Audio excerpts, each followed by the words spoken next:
What's up, man? What's up, man? What's up? Hello, everybody, and welcome to the Apostate Prophet show, the most watched show on this channel. David, what's up? How you doing, man? What's up? What's up? Just sending out the link. Sending out the link. We're live in your face, Quran. In your face. So, yes, I think we were live yesterday on your channel, as far as I remember. Today, I was thinking of going live and talking about a different topic that I initially had in mind, that we also talked about, that was relating to Mosab, Hassan, Yousef. However,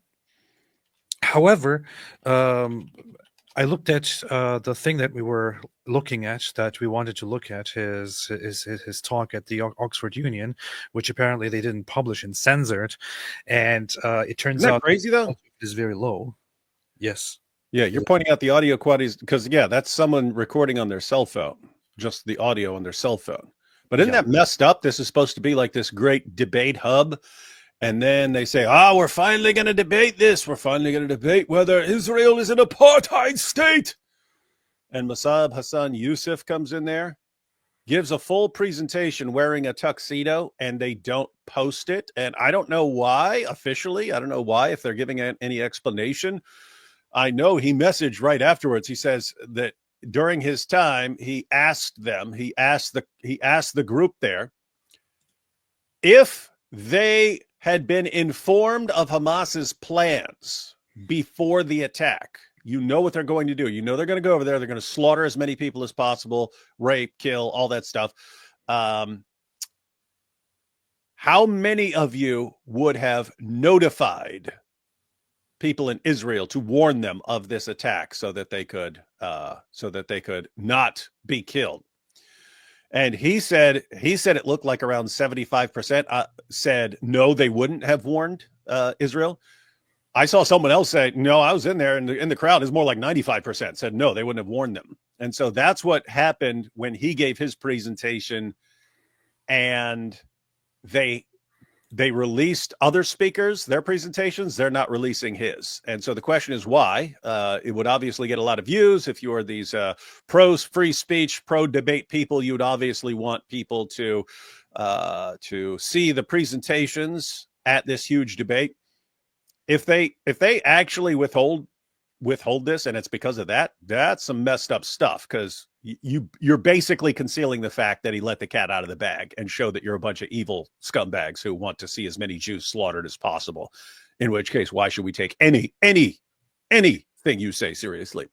That's what it looks like so far, unless they come out and, I mean, it's always possible they'll release it tomorrow and they'll just say, oh yeah, we're holding on till now or something like that. But this is what it looks like. It looks like it was bad for them and it exposed them, and they don't show it. The thing is, it's also right here, actually. I feel kind of intrigued by this still. But, Jonathan Sacerdoti. Do I know this guy? I think I do. You don't know Sacerdoti, man. You don't know Johnny Sack? I think I actually do. You know, that's kind of funny. It's from The Sopranos, Johnny Sack. Oh. Sacerdoti. This is funny. I actually do. I actually connected with him, and I didn't even realize that I know this guy until now. So he published it. He said, this is what they didn't show you, what they try to hide. You're the hiding boy. You don't even care about the children. And the thing is, the audio quality of it is just terrible. And I was thinking of getting it and changing the audio quality and then looking through it. You might want to send that off to a professional and see if they can actually. Like hypothetically, like send it off to a pro and say, can this be improved? If so, let us know. If not, then I'm a professional.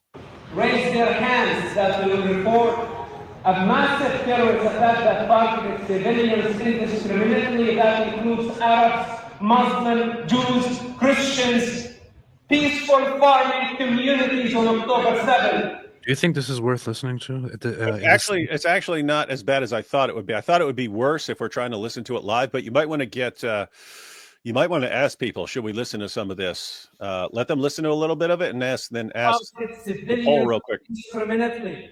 This is my There's point. some parts of it that are quite okay. In the European Union, and it's not up to you to decide. Or the son, Hassan Yousef. People are saying it's okay. And listen. Saying it's okay. People are saying it's okay. It's better than I thought, because I thought, okay, you got the audio and then you use the audio, but then it's going to be worse because we're going to be trying to listen to it live and stuff like that. But it's not. It's better than I thought it would be. Now I'm wondering if I should switch topics. You might want to just switch the topic. Let me make a poll here. What should we talk about? Should we talk about the ChatGPT brutally humiliating the Quran, or should we talk about Mosab, Hassan, Yousef? Let's see. Poll. What topic shall we discuss? AI versus Quran or Mosab, Hassan, Yousef? Oxford Union. Okay. Let's see. People are already saying Mosab. What topic shall we discuss? AI versus stupid Quran or Mosab, Hassan, Yousef, Oxford Union? The thing is, the Quran thing is brilliant because what I did was earlier today. You could in theory do that any day, right? That's true. That's true. So that's this is kind of a pressing. This is a more pressing matter. Now we're polluting the poll results by giving out our opinion on this. Yeah, they talk about it in the interview. ChatGPT is not interesting. Talk about something else. How dare you suggest it's not interesting? It's listenable, not too long. Police, Mosab. Okay, how about that? How about I just change topics now and just do that? Yeah, do it. You should change. You should. Somebody sent me an updated thumbnail. Yeah, don't worry about the thumbnail now. Yeah, someone make him an updated thumbnail with Mosab and his tuxedo. But you should change the title real quick.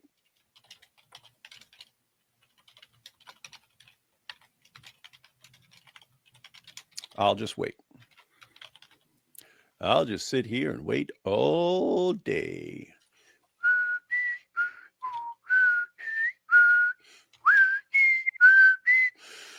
Everyone can see how professional we are. We start shows. We change the topics. No one knows what the topic's going to be because we might change it in a heartbeat.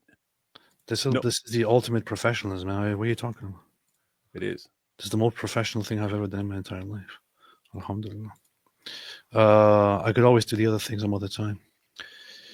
Alhamdulillah, Alhamdulillah, Alhamdulillah, Alhamdulillah. All right. How long did it take to fix your title? Hey, it automatically changed it on my thing. I didn't even have to refresh anymore. That's technology is changing. Mosab, Hassan, Yousef speech they tried to censor at Oxford Union.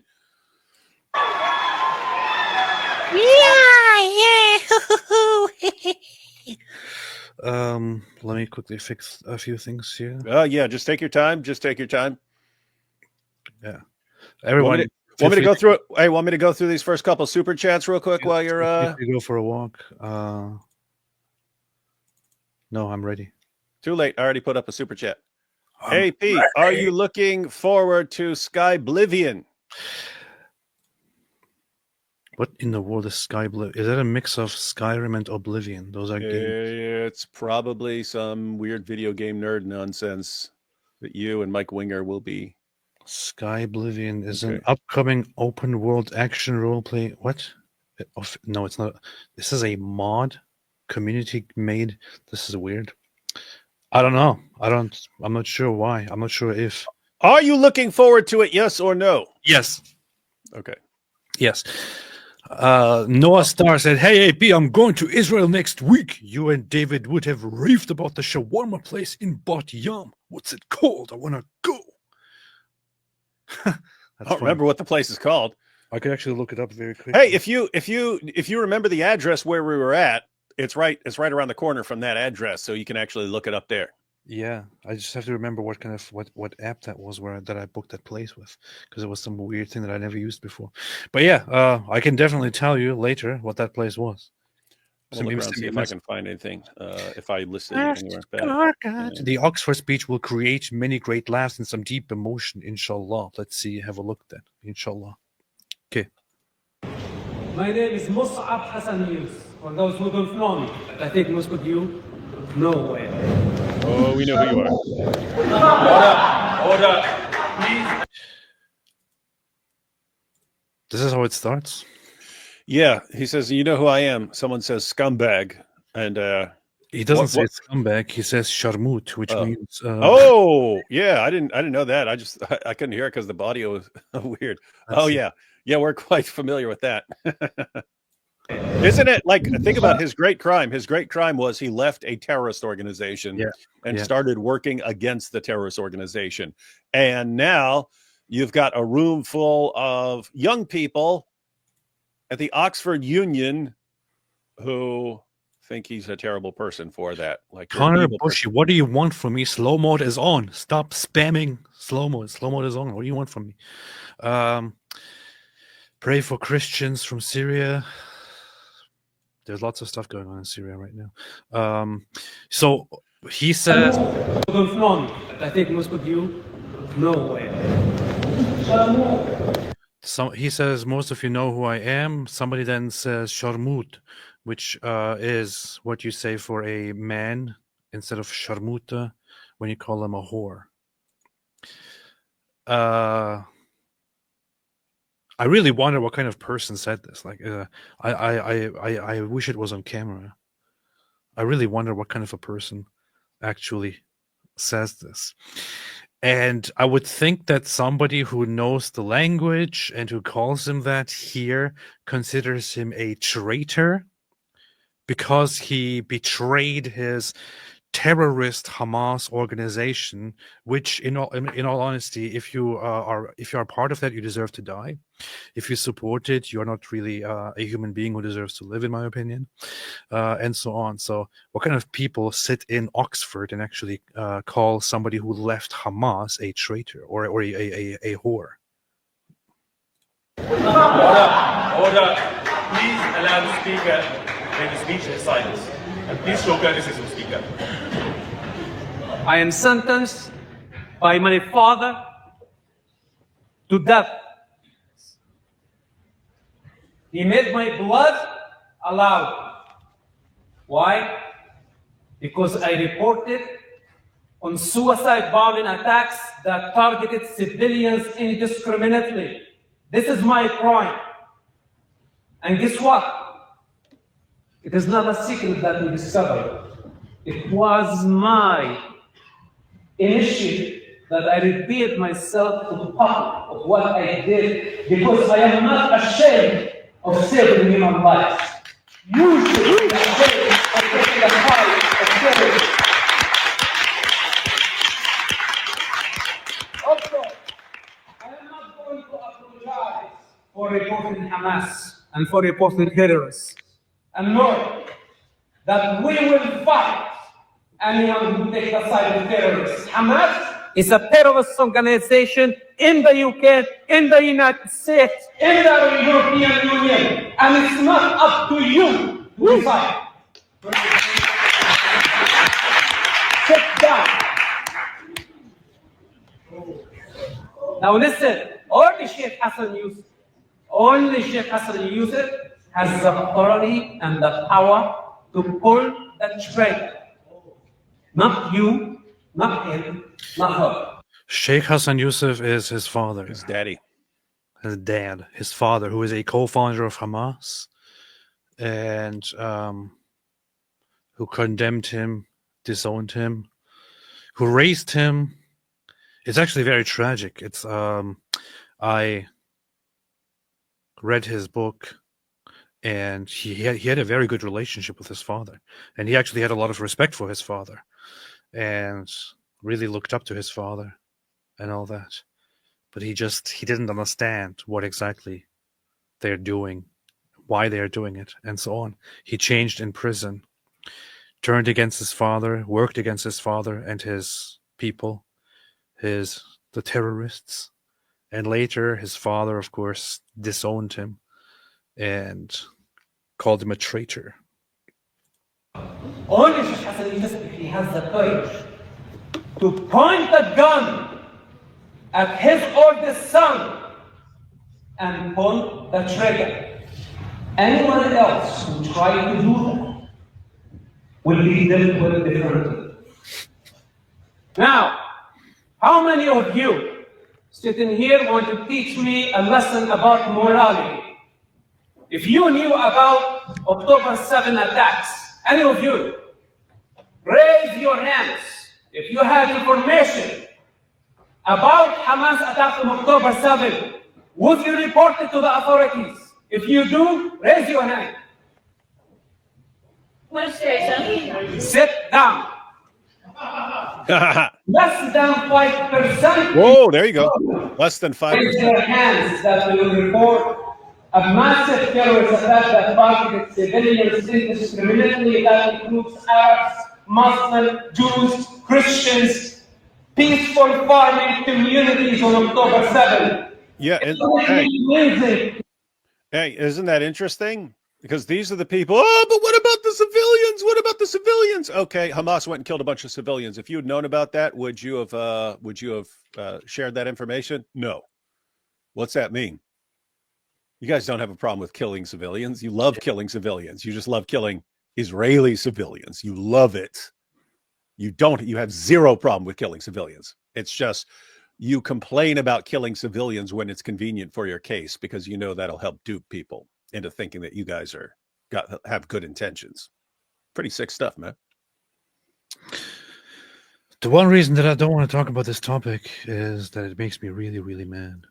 And I thought I wanted to talk about something that is more cheerful. Dude, can you see? I mean, seriously, as far as I know, they haven't explained why they haven't released it. But if he said, show your hands and it's being recorded, you basically have a video record of everyone who's sitting there going, nope. And therefore, you would have every person that you can see on that camera who doesn't raise their hand. You've got a record of that person basically openly admitting that they support killing Israeli civilians. And you probably have a bunch of people who do not want their faces known after admitting that they support killing Israeli civilians. And so a bunch of people probably complained and said, do not post this. Do not post this, what our faces are on here. Pretty pathetic, man. Pretty pathetic. Bunch of freaking sniveling cowards. They're real brave when they're out there behind masks in the streets and so on. You can even ask them to their faces, do you support killing Israeli civilians? Yes, absolutely. Yes. Just don't show our faces in this video where we admitted it. Big, tough jihadis. I'm just checking it. The Union voted the confidence in Majesty government. It regrets the repeal. Israel is an apartheid state responsible for genocide. America is a failing democracy, and so on. The guy who is the president of Oxford Union right now, or the guy who is co-president, whatever it's called, of Oxford Union right now, happens to be anti-Israel. Shocker. Muslim, I think, as it seems. Very, very funny. Very funny. Very, very funny. 20 Jewish communities because of their ethnicity and because of their religion. What's happening in Gaza is not the same. Because you are the one who's taking the side of terrorists, knowing exactly your role, and you are enjoying it. But at some point, you will have to deal with the consequences. Because everything is recorded against you. Now, do you hear these mumbling brats here? Yeah. Like, I mean, really? they're doing a bang-up job. When this happens, they do a bang-up job of showing how sick and evil they are. I mean, this is just sick, evil stuff. Point, you will have to deal with the consequences. Because everything is recorded against you. Now, there come the Palestinians, the most pathetic people on planet Earth. Wait. He said the Palestinians. There come the Palestinians, the most pathetic people on planet Earth. What's wrong with this dude, man? We want sit down. Yeah. We want to deal with the mosque. Oh boy, this guy knows how to enrage people, right? It's the same thing. Like he thinks ahead of time. What is the thing I could say that will most enrage whoever it is I'm talking to? And that comes across with individuals. You are not even fit to be a mother. If I have to choose between 1.6 billion Muslims and a cow, I will choose the cow. He knows how to.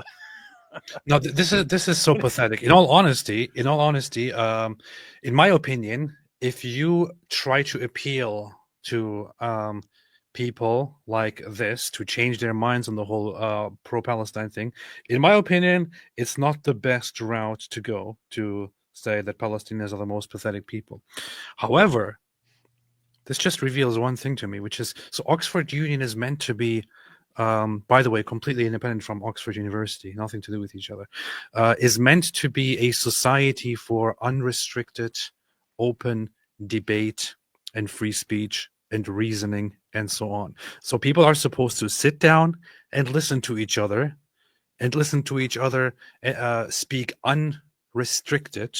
So they're supposed to sit down and listen to each other say the most controversial things and then present opposing viewpoints and so on. But here you see it. All he didn't say, but the Palestinians, they deserve to be eradicated. He didn't say any of those things. All he did was call them pathetic. And the response is one you would hear at an Ariana Grande concert if she took her clothes off.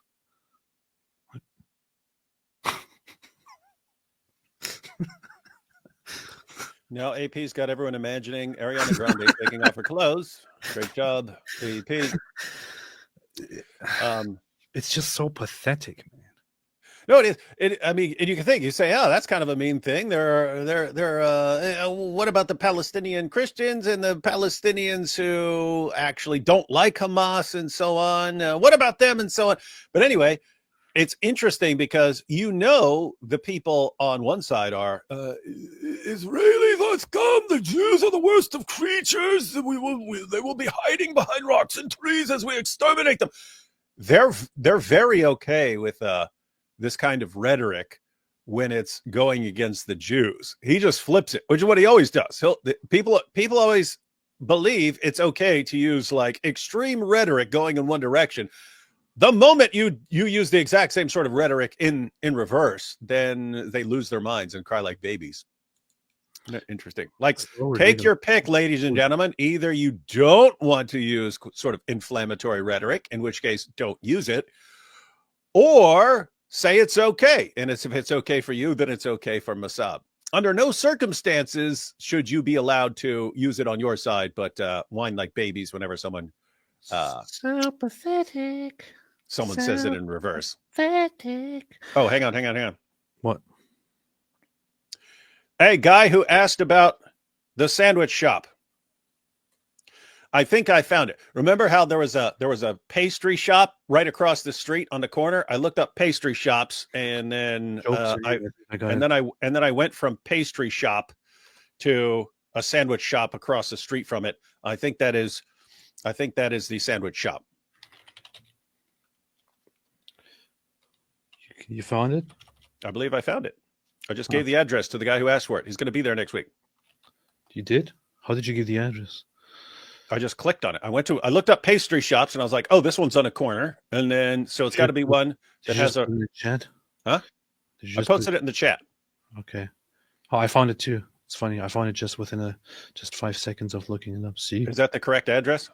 I believe so. I didn't have the address listed anywhere. Let's see. But I remembered buying a box of pastries across the street. Let me see. Yes, that's the right place. Yes. So there you have it. Little rinky dink. If you walked past it, you'd be like, "Oh, this little tiny place." Go in there. And when you go in there, tell him, "Hey, make me your best sandwich." Tell him that. As long as he will make it a little spicy. So if you're okay with spicy, have him make it how he likes it. banging salmon. It was amazing food. I loved it, man. I was like, I want to eat it all day, every single day. I know I wouldn't feel the same if I actually ate it every day, but that's how I told you I would like to just like if I had investors, I would like just look, dude, whatever it takes, come over here. Or what you would do, or what you could do, send some people over there. Send some people over there. Say, work in his shop for free for 2 months, learn how to make all these sandwiches, and then come back and make them over here, and we will be rich. You see. Aaron Walderslater said it is part of Oxford University. It's actually not. It really is not. It is called Oxford Union, and it has Oxford symbols, but it's not part of Oxford University. It was just started by Oxford University students and mostly hosts them, but it is not connected to Oxford University. I just try looked to it up. disprove me, I will humiliate you. I just looked it up. It said no, Oxford Union is not part of Oxford University. The Oxford Union is a separate, independent organization from the University of Oxford. I will destroy you if you try to refute. Look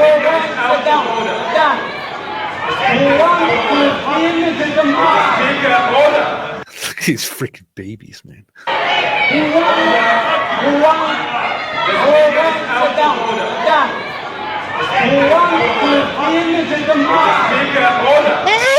He just said, how can I listen to this?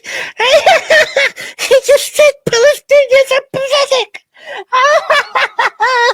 We can't have a discussion anymore. I can't listen. Oh my gosh. I need to get out of here. Freaking babies, man. Yeah, and I mean, think about this, right? I mean, he's saying some pretty inflammatory things right there. Why wouldn't they want to expose him for that? Because he knew exactly what he was doing. He was, hey, let me go in here and say something and watch these maniacs flip out while we're recording.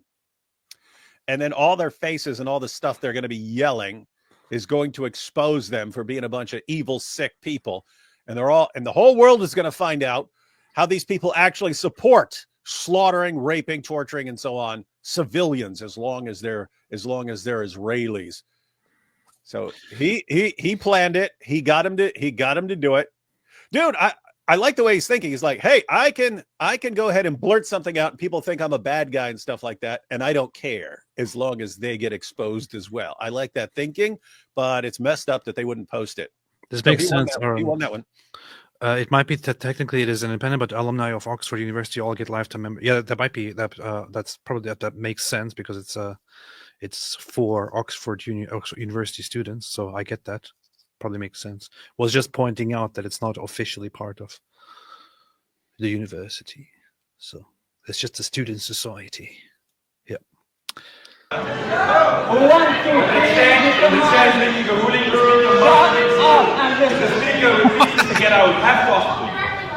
They want to delegitimize someone who's born in that land. I was born. Don't you dare say that. I have two Palestinians. Sit down. He's a Palestinian. The speaker just insulted me personally and many. Order. It is not for you to tell them to sit down. I bet that none of these people who are there freaking out right now actually grew up or lived a proper amount of time in the Middle East. Sound like a bunch of spoiled little babies that are that lived in the West and think the worst thing that can happen to you is the worst thing that can happen to any human is being insulted and hearing mean words. Mean words is literally genocide. OMG. Isn't that crazy? By the way, how losers. how they want to talk about war. They want to talk about killing. They want to talk about rising up and literally killing civilians. They just justified it by saying that they wouldn't report it. And then they are so upset because he called them pathetic. Yeah, dude, people, universities are going about this completely wrong, right? You've got all these students, they're acting like maniacs, calling for annihilating, wiping out an entire people and wiping out an entire nation and so on. And simultaneously, if you say one word they disagree with, they act like they're going to fall apart and stuff, and they need safe spaces and they need safe zones and they need to be kept from hearing any sort of criticism.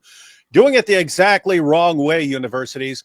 If a bunch of students show up and they say, "Oh, we want to call for wiping out Israel, but you can't make us hear anything," I'll be like, "Okay, you want to go to school here? You're going to sit in the room and listen to Mosab, Hassan, Yousef 24 hours a day for the next week until you get used to hearing things you don't like." I just want to quickly read this. What is this? This is a statement by Oxford Union. On Thursday, why is Twitter still like this? On Thursday, November, the Oxford Union held a debate on the motion, "This House believes that Israel is an apartheid state responsible for genocide." We are aware that this debate and others this term have provoked strong reactions from some of our members and the wider community. Yeah, it seems that your members are just a bunch of crybabies. As a union, we are unwavering in our commitment to free speech. This means difficult or controversial views can be expressed and challenged. The Oxford Union has a proud tradition of hosting debates on the most challenging issues of the day, and it is this commitment to open discourse that sets us apart. Really, Oxford Union, if you want to prove that you are open to controversial discussions, invite me and I'll give you a controversial discussion. And it is this commitment. I hope you won't die. I'm the Apostate Prophet. You do not deserve to live. I hope you die today. The union does not endorse the views expressed by any of the speakers. The speakers for the proposition were Muhammad al-Kurd. I freaking hate this guy. And that's your best buddy. The thing is, he's a Palestinian native who is named al-Kurd. He's Kurdish. He's not native. Ibrahim Osman Muwafi. That is the president of Oxford Union. Susan Abul Hawa and Miko Peled. The speakers for the opposition were Jonathan Sacerdoti. Oh, that's the guy. Natasha Hausdorff. I heard she's brilliant. Yousef Haddad and Mosab Hassan Yousef. The thing is, I mentioned Jonathan Sacerdoti earlier, who also uploaded this video that we were watching. Johnny Sack. Or the audio. I was actually supposed to meet him when I went to London, but I couldn't find the time. So that's kind of funny. Your loss. The withdrawal of a guest speaker at short notice necessitated an additional speaker for side proposition, which was filled by Mr. Ibrahim Osman Muwafi. The withdrawal of a guest speaker. Also, they included the president then. During the debate, 2 individuals were directed to withdraw from the floor of the House. One was a member from the audience, and the second was an opposition speaker. Both individuals were abusing the forms of the House, and before being removed, both were given warnings. In keeping Mosab with is our one of those usual people, right? practice, the full debate will be uploaded onto the Oxford Union's YouTube channel on the Thursday, 5th of December. 4 days ago, eh? Interesting. But it's not there. I think Yousef Haddad was removed. Was he? I'm pretty sure he was removed. Wasn't he? I don't know. Let me see. The full debate will be uploaded. Let's check if it's David. Yousef Haddad's there. Why are you guys pretending that they didn't upload it if they clearly uploaded it? Let me see. The full debate will be uploaded, they said, on December 5th. Ben Habib, Islam, Democracy. So it should be here then. Huh. Nope. They got 6 of them up. What was it supposed to be? 8? Huh. 8 or 9? 8 or 9 or 10? They have 6 of them. Interesting. Ibrahim Osman Muwafi, Muhammad al-Kurd. This guy. Kurd. Jonathan. This guy. So, am I getting this right? The only person missing here is Mosab Hassan Yousef. No, there's at least one other person because it was at least 4 on each side, and I see 6.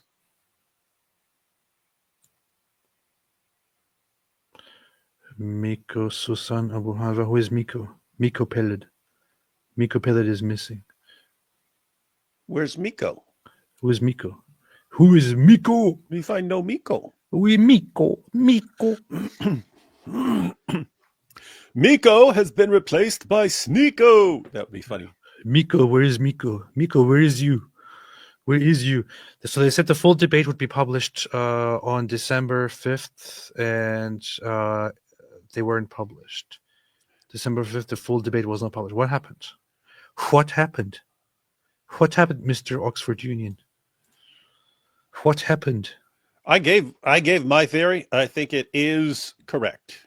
It is correct. There are a bunch of people whose faces appear in the video, and they acknowledged that about 95% of them support killing Israeli civilians, and they did not want it on the internet where someone could just go through, look, this person right here, who's that person right there? They know it, right? You'll have people who do that, like on Twitter.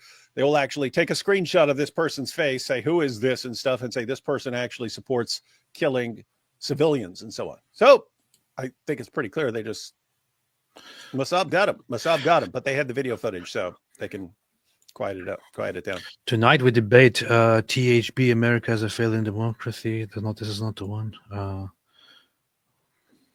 First segment of video. House believes Israel is apartheid state. Let me see.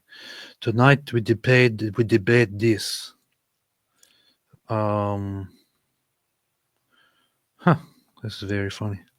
This is very funny. First segment of videos on the debate. This house believes that Israel is an apartheid state responsible for genocide can be watched on YouTube. Proponent links. Whoever, do they hire some idiot to write this, or is this just the way Oxford students nowadays write? Yeah, Oxford students are pretty much morons, so. Pretty retarded, it looks like. Kurd published, Susanna Bahaba published, Muwafi published, links for opposition, and then they have made no explanation as to why the rest of it isn't out. There we go. You have people asking too, where is Mosab Hassan Yousef's speech? You obviously purposely left it out on YouTube as well. Wait, what's that? Yeah, they did. So why do you keep scrolling past all this? Huh. You're nothing but a bunch of middle-class, overly privileged, cut-price Hitler youth. You stick in need, a lot of you should be expelled from a place of learning. Your minds are closed. Alhamdulillah. The last bastion of free speech. Yeah. Are you freaking kidding me? That's Isn't it great? The last bastion of free speech gets taken over by freaking jihadis who get to silence the opposition. You're like, gosh, Islam. Seriously, what does Islam touch that it doesn't completely ruin? Wait a minute. Wait. Don't tell me to wait. Wait a minute. Wait. The Oxford Union has a reputation as one of the world's most prestigious debating societies and is a bastion of free speech. Because it says it right there. But has found itself at the center of a censorship row after publishing muted footage of a debate on genocide. Jonathan Sagardotti, a Jewish journalist and Oxford alumnus, was heckled and abused during a speech opposing a student motion branding Israel an apartheid state responsible for genocide. One woman shouted at Mr. Sagardotti that he was a liar before adding "F you, the genocidal mother effer." A spokesman for counterterrorism policing Southeast said it was making inquiries into reports of a person expressing support for a proscribed organization during the event. Mr. Sagardotti has now accused this 200-year-old society of airbrushing out the abuse leveled against him by muting parts of a video of his speech uploaded to YouTube. Did they actually do that? This is making me sick, man. This is pretty. I mean, it is. This makes me sick. It is brilliant in the sense that it's good for people's true colors to be exposed. I see your true colors shining through. I see your true colors. What a beautiful. Yeah, we had perfect harmony going there. We like the Heavenly Brothers. Accusations. True discussion, useless. I see this clearly. Loops. Hacked is somehow. I don't know where the muted part is. I can't find it now. But yeah, whatever. I believe you. Around. Oh. Around 8 minutes into the footage, he says that Israel has given 700,000 tons of food to Gaza, which prompts shouts from the audience. And then some peeps here spoke against the motion, but accused the union of airbrushing. Let's see. This is funny. 8. Let's see. Minute 8. Average of 3,200 calories per person. The NHS in this country. Oh, Order. The speaker is entitled to be heard in silence. excuse me. Stop yelling your genocidal nonsense out, because then people will know what we really stand for. Silence. Why did they mute this? Because someone's yelling stuff. Oh, and look.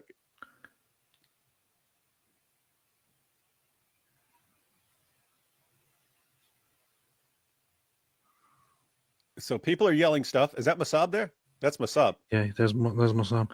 Yousef Haddad got up and shouted back, and is now telling the person to get the hell out of here.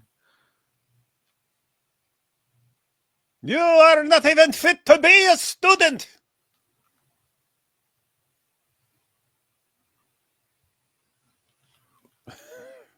If I have to choose between everyone in this audience and the cow, I will choose the cow. They actually really muted this whole part. What in the world is wrong with you? Nuts. Yeah, this is the last bastion of free speech. The Everyone. last Well, if this is the last bastion of free speech, then I have bad news for free speech, man. Isn't it crazy? I mean, you got Speaker's Corner, where you're supposed to be able to go and say whatever you want and so on. Islam ruins it. You got the Oxford Union, the last bastion of free speech. Islam ruins it. You have MPs now calling for Sharia blasphemy laws against Islam, and the PM nodding in agreement at how awesome an idea that is. And if you point it out, you're wrong. If you pointed out, hey, Islam has serious problems and it's actually calling for the destruction of Western civilization. Nope, you're a racist and you're a bigot, and yet you can see it right in front of your face 24/7. I see it true. I want to put this back here somewhere. I just want. Is this visible? Boo! Boo! Boo! If you said it about Israel, we'd be fine with it. But when you say it about a just terrorist group, boo! How dare you, boo! Okay. I guess that works too. That's actually not a bad little mic cover there. Right. It's not Pretty good. Not terrible. It's not terrible. Pretty good. It's pretty good. Pretty good. Israel is doing a fantastic job. You need a little version of that can sit right there on your mic, dude. Seriously, like permanently. Just a smaller version, like half the size of that one. Maybe I can attach it over here, and then that'll be fine. Wait a minute. No, I'm gonna. Actually, But it's a very rude thing to say, though. What? It is. Alhamdulillah. Wait a minute. Moment of professionalism right here. Yeah, guys, we're basically almost an hour into the show, and AP's still trying to figure out how stickers work. Our moment of professionalism. Just stick it on your head, dude. Hey, you should have it on the side. You get a smaller one and have it on your headphones, and then anytime someone says something, you just like turn to them. What? Hey, look. Then you could go, "What's that you say?" And it says something about Hamas. Yeah, something like this. I don't care, man. Whatever. Anyway, here. You know, it'd be really cool spending another 10 minutes on this. Oh yeah, you're right. Actually, right. Yeah. You have terrorists sitting in here. Look, people with terrorists gear sitting in here. It's just so funny, man. This is what the West has become. This is why I just want to say it every single time, just to rub it in, that I think the West is incredibly stupid. Western people are very stupid, very naive, very dumb. No, not me though. Incredibly dumb. Smart. Like the average Western person has become so incredibly stupid, so dumb. You hear this? Everyone hear this? This Turkish guy showing his true colors, what he really thinks about non-Turks. The Western people are so stupid. It's like helplessly stupid. Hey, in that article, it said that they told one of the opposition speakers to get out. You think that was Mosab? Think they made him leave? No, I think it was actually Yousef Haddad. But let me see. They made him leave? Let me see. Actually, Jonathan has the full version here. Let me see. This is minute 10 or something. As truth. Discriminated against them, was provided. The speakers are trying to be heard and silence them to be. No, they're cursing. In this country, Order. The speakers are trying to be heard and silence them to be. No, they're cursing. That's different. They're cursing. That's different. Yes. They need to get out. If she doesn't get out, if she doesn't get out, all of us go out. Get him out. Get out.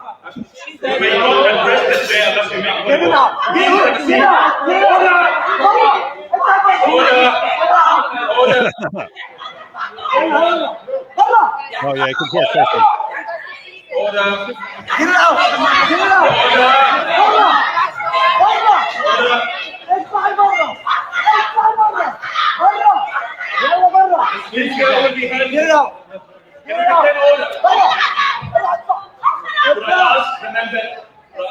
اطلع برا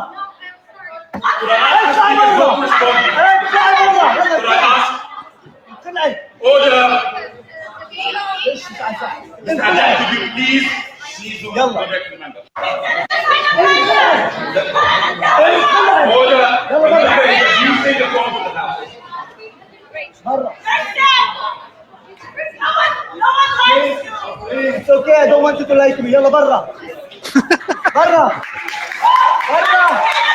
برا برا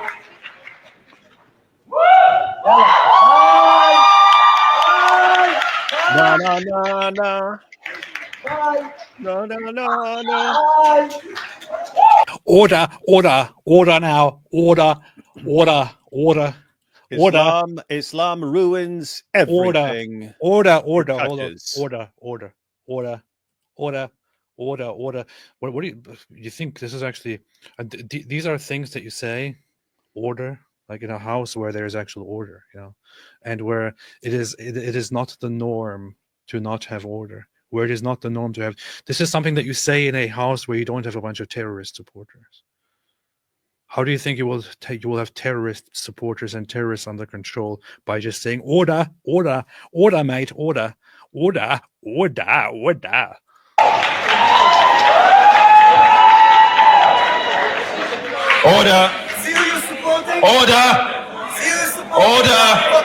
The speaker will be heard. The house will come to order. The member will be taken care of. If the house doesn't come to order, I will blow myself up right here. The speaker will continue. in this room, who don't agree with us, who don't. That is interesting. Anyway, let's continue with the Mosab Hassan Yousef speech here. Oh, actually, I was reading the article, wasn't I? Yeah. The president of the Union, Ibrahim Osman Muwafi, can be heard saying the speaker is entitled to be heard in silence before the audio cuts off for almost 2 minutes, at which point Mr. Sagaduri says he was abused. Mr. Sagaduri last night uploaded his own video of the event, spliced with an audio recording of his speech and mobile phone footage shot by his husband. It shows how his speech was halted by the chaotic scenes. Mr. Sagaduri said of the chaos, if students today, and especially those in our premier university, can't debate and talk rationally and calmly on a contentious issue, then there is a problem. It is the latest in a string of controversial incidents affecting the debating society, which is run by Oxford students. It did not respond to requests for comment. Well. It's very funny, man. Very fun. Looks like everything is going exactly as it should. Free speech society and stuff, you know. Mm-hmm. Order, mate. Order. Could I have point of order from the podium? The speaker just insulted me personally and is Order. The speaker just insulted me personally and insulted many Palestinians, and I asked him to be escorted out of the chamber in the same manner that a fellow student was escorted out of the chamber when she was alleged to have insulted.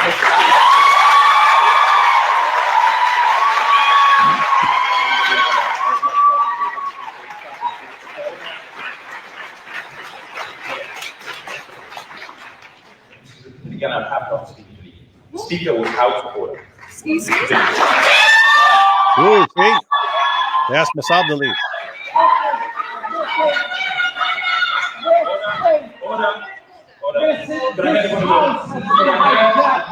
No, it wasn't Mosab. They were talking about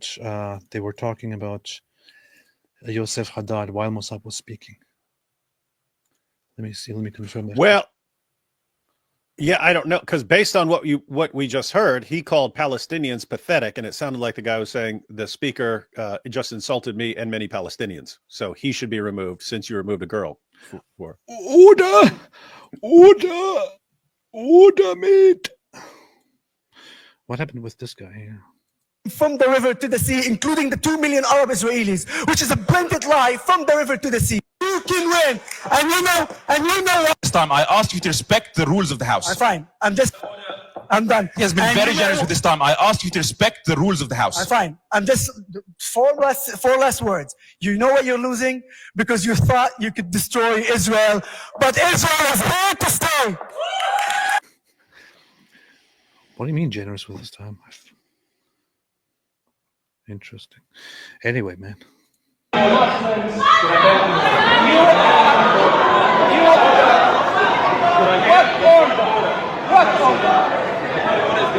What order? Are you enjoying this? Are you enjoying? Are you smiling? Are you enjoying this? It's very funny that you're enjoying this. It's not for your entertainment. It's not entertaining. It's a stop smiling. Idiot. The Speaker made absolutely no reference to anyone in this chamber. He passed an opinion on his own people. Will be please be allowed to continue to See, that's talking about Mosab. how important his voice is. He said Palestinians are pathetic, but he's Palestinian. So. I have made my ruling directly. What is your ruling? As it not insult anyone in the room. Order. Given that this is a speaker who was invited by this union, was then attempts being made to prevent him from coming here to speak, and now we have seen that committed again. In the course of this speaker speaking, he has a right to freedom of speech, he has a right to speak in this chamber as an invited guest of this union. To order him out as a result of the opinion he has expressed on his own people brings this union into disrepute. Wait, they tried to invite him and block him already before this happened. That's quite funny. They probably certainly did, and were losing their minds. Which, I mean, guys, that kind of says something in itself. Like, if you believe you can show that Israel is an apartheid state and is guilty of genocide, why wouldn't you want Mosab there? Going to get a lot more attention to your debate. And if you can humiliate and destroy his points, why wouldn't you want to do that in front of all of YouTube? Instead, what do? Sounds like you try to keep him from coming. Then once he's there, you get him kicked out, and then you never post the video footage of it. That's telling me a lot. Well, here's the thing. Without even listening to anything, it's telling me a lot. Here's the thing. With all due respect, I just want to point out one thing. It is, of course, totally necessary for people like those who oppose the motion to go there and argue.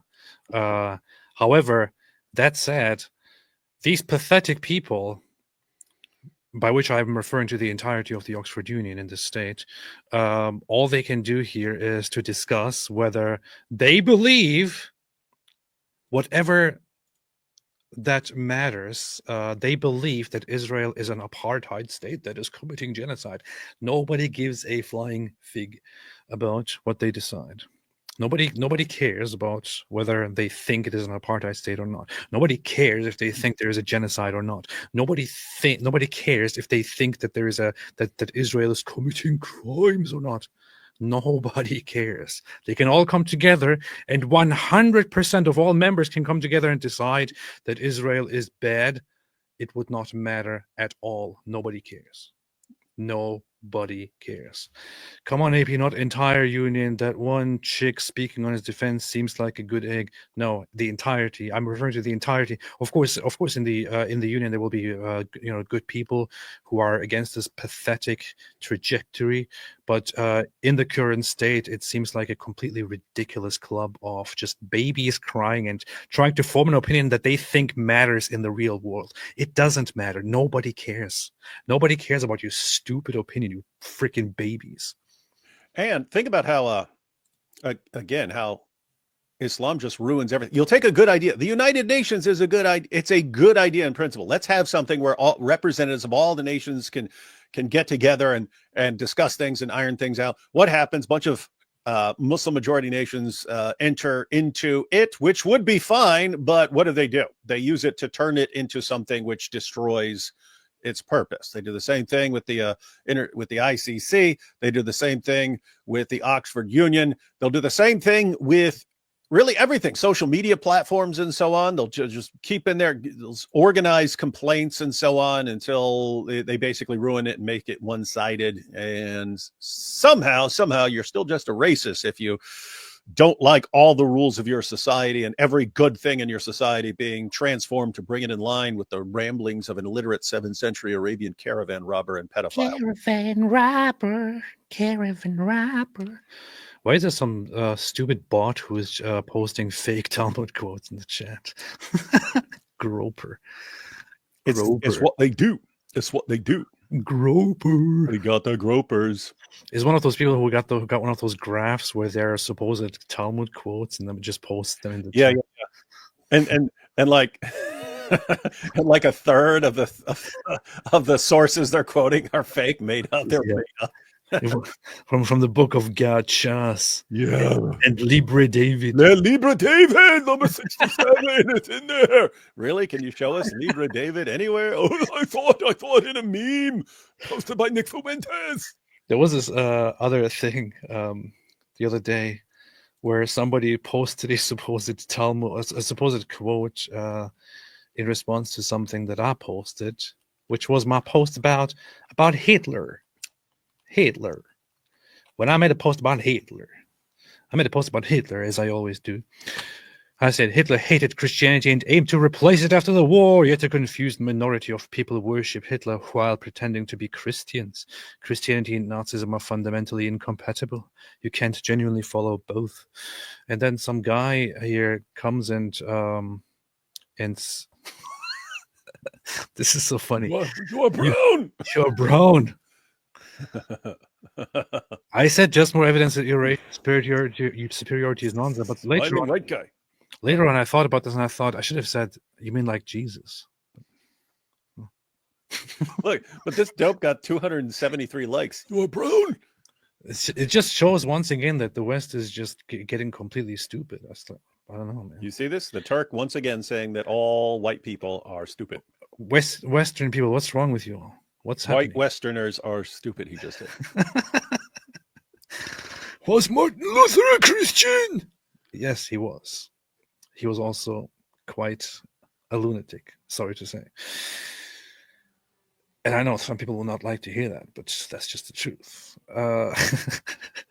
It's some guy came. Oh yeah, here. Posts this and with this quote here: "Show no mercy to the goyim. Hilkoth akum x1, the Jewish Talmud." Yes. What is this even? It does no such thing exists. What kind of a source is X1 anyway? It's from the Jewish Talmud. It means 10-1. X1. No, it's X1. It's not 10-1. It's X1. It's X1 right there. It's not 10-1. It's X1. It's X1. Hilkoth akum. X1. I mean, the funny thing is, the first thing you could do is just the shortest thing you could do is just to Google it, right? Just Google it. Just Google the source for a second. And the easiest thing to do would be just Google the source that you are trying to put on a meme. You will immediately find that the source does not exist. Why are these people so dumb? And then they go around claiming that they are actually superior. You are imbeciles, probably inbred morons. And I said, can you give me a link to this Hilkoth Akum? And nobody could give me a link. I don't know. Nobody could give me a link. Very, very bad. Very, very bad. And when I say that these guys are probably a bunch of inbred people, I know what I'm talking about. Because I come from a culture of cousin marriage. Alhamdulillah.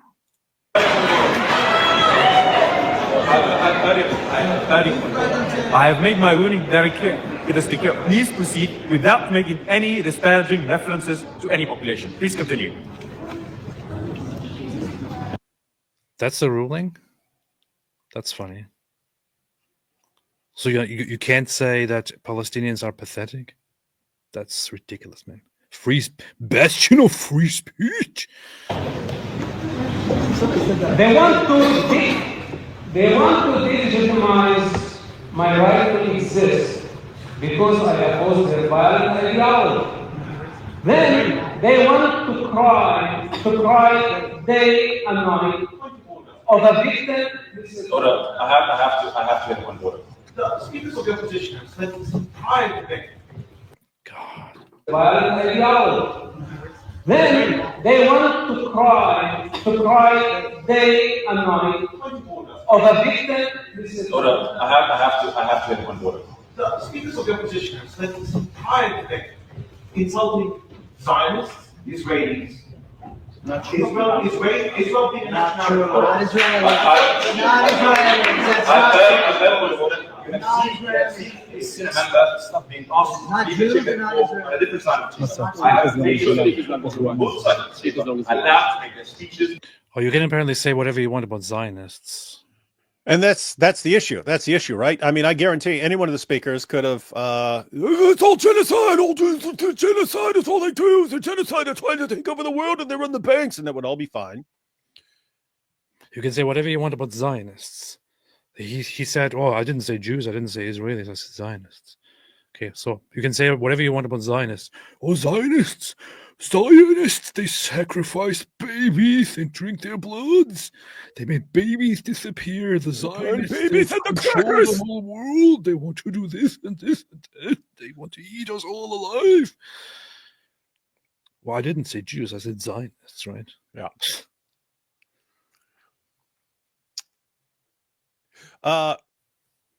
This, I mean, as far as like calling into question, like whether the Oxford Union has any credibility left at all as an open debate organization and so on. Guys, I have to say, if you are ever invited to the Oxford Union to debate, you need to insist that you be allowed to record it yourself. I don't mean on your cell phones. Like, I want to have a camera in there and I want to be plugged into your audio system and be recording this entire thing myself, because once you guys start acting like idiots and showing your true colors, you're going to try and cover it up like you did with Mosab. So under no circumstances am I agreeing to speak there unless I get to record it as well, so I can post it when you try to cover it up. Bunch of cowards. Bunch of cowards. Anyway, David, let's go through a few super chats here. What do you think? Do you think that's an acceptable thing to do, or what do you think? I will choose the super chats. Alhamdulillah. Zionism is based. Let's do that. Okay. Learn a new feature. Never seen you use that. Is that new, or you just don't normally use it? I just don't use it very much. But Pretty funny.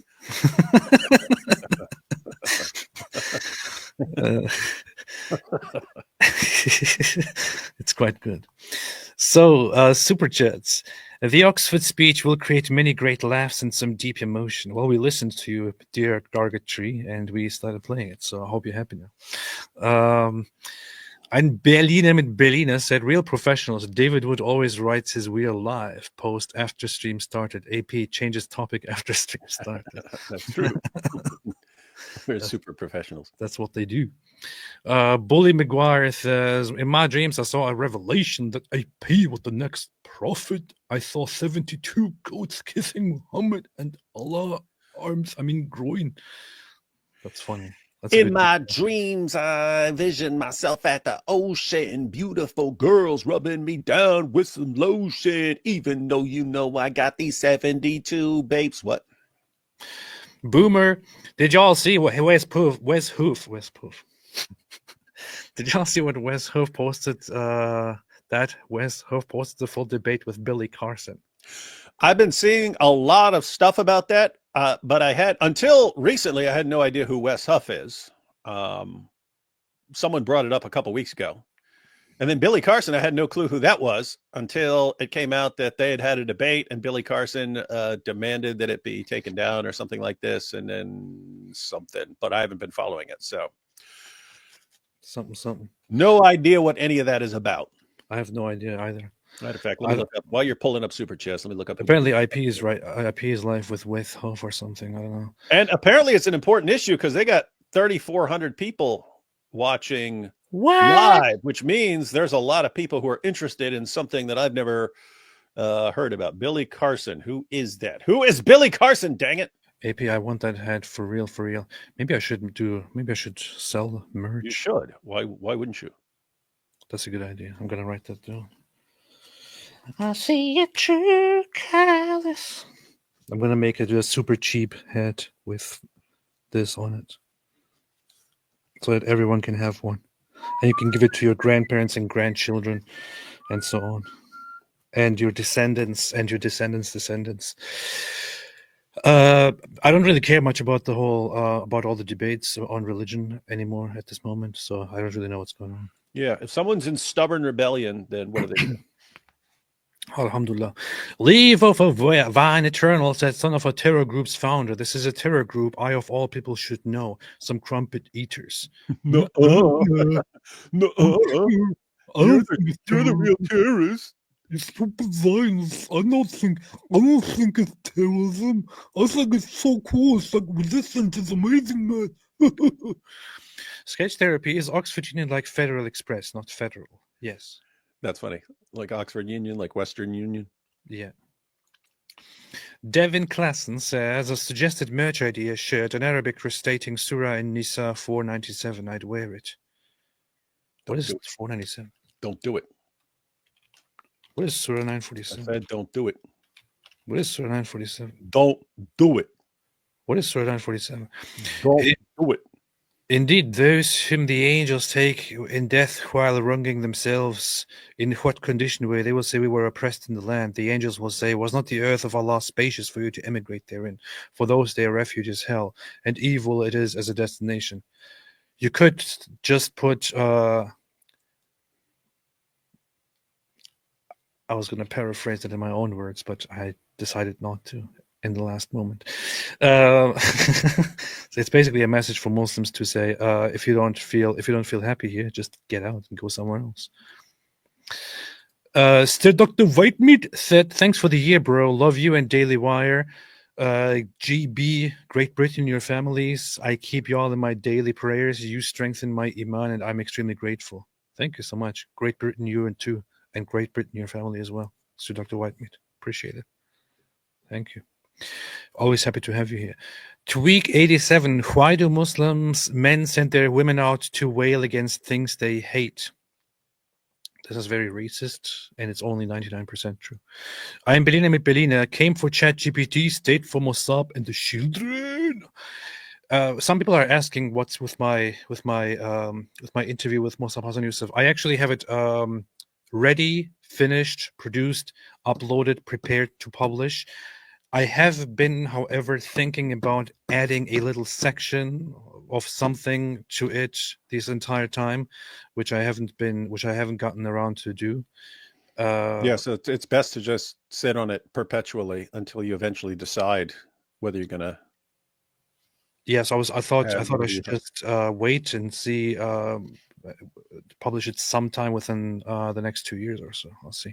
Well, you don't know. It might be more relevant 5 years from now. Possibly.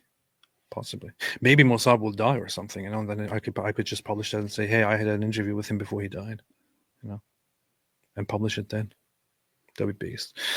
I am Belina, or maybe I would die, and then I could publish it. I'm Belina that came for okay. Anne Wyckoff, what's up, Anne? David and AP, what do you say to Christians that claim the Quran is far better to Christians than the Talmud? Mr. Calvin Robinson. Mr. Calvin, I actually texted Mr. Calvin Robinson recently and said, "Hey, how about we have a discussion on this?" That would be good. That would be good because he doesn't seem to be very well informed on this issue. He doesn't, and it's kind of it's a little bit funny to me. Hey, have you seen him recently? He's been.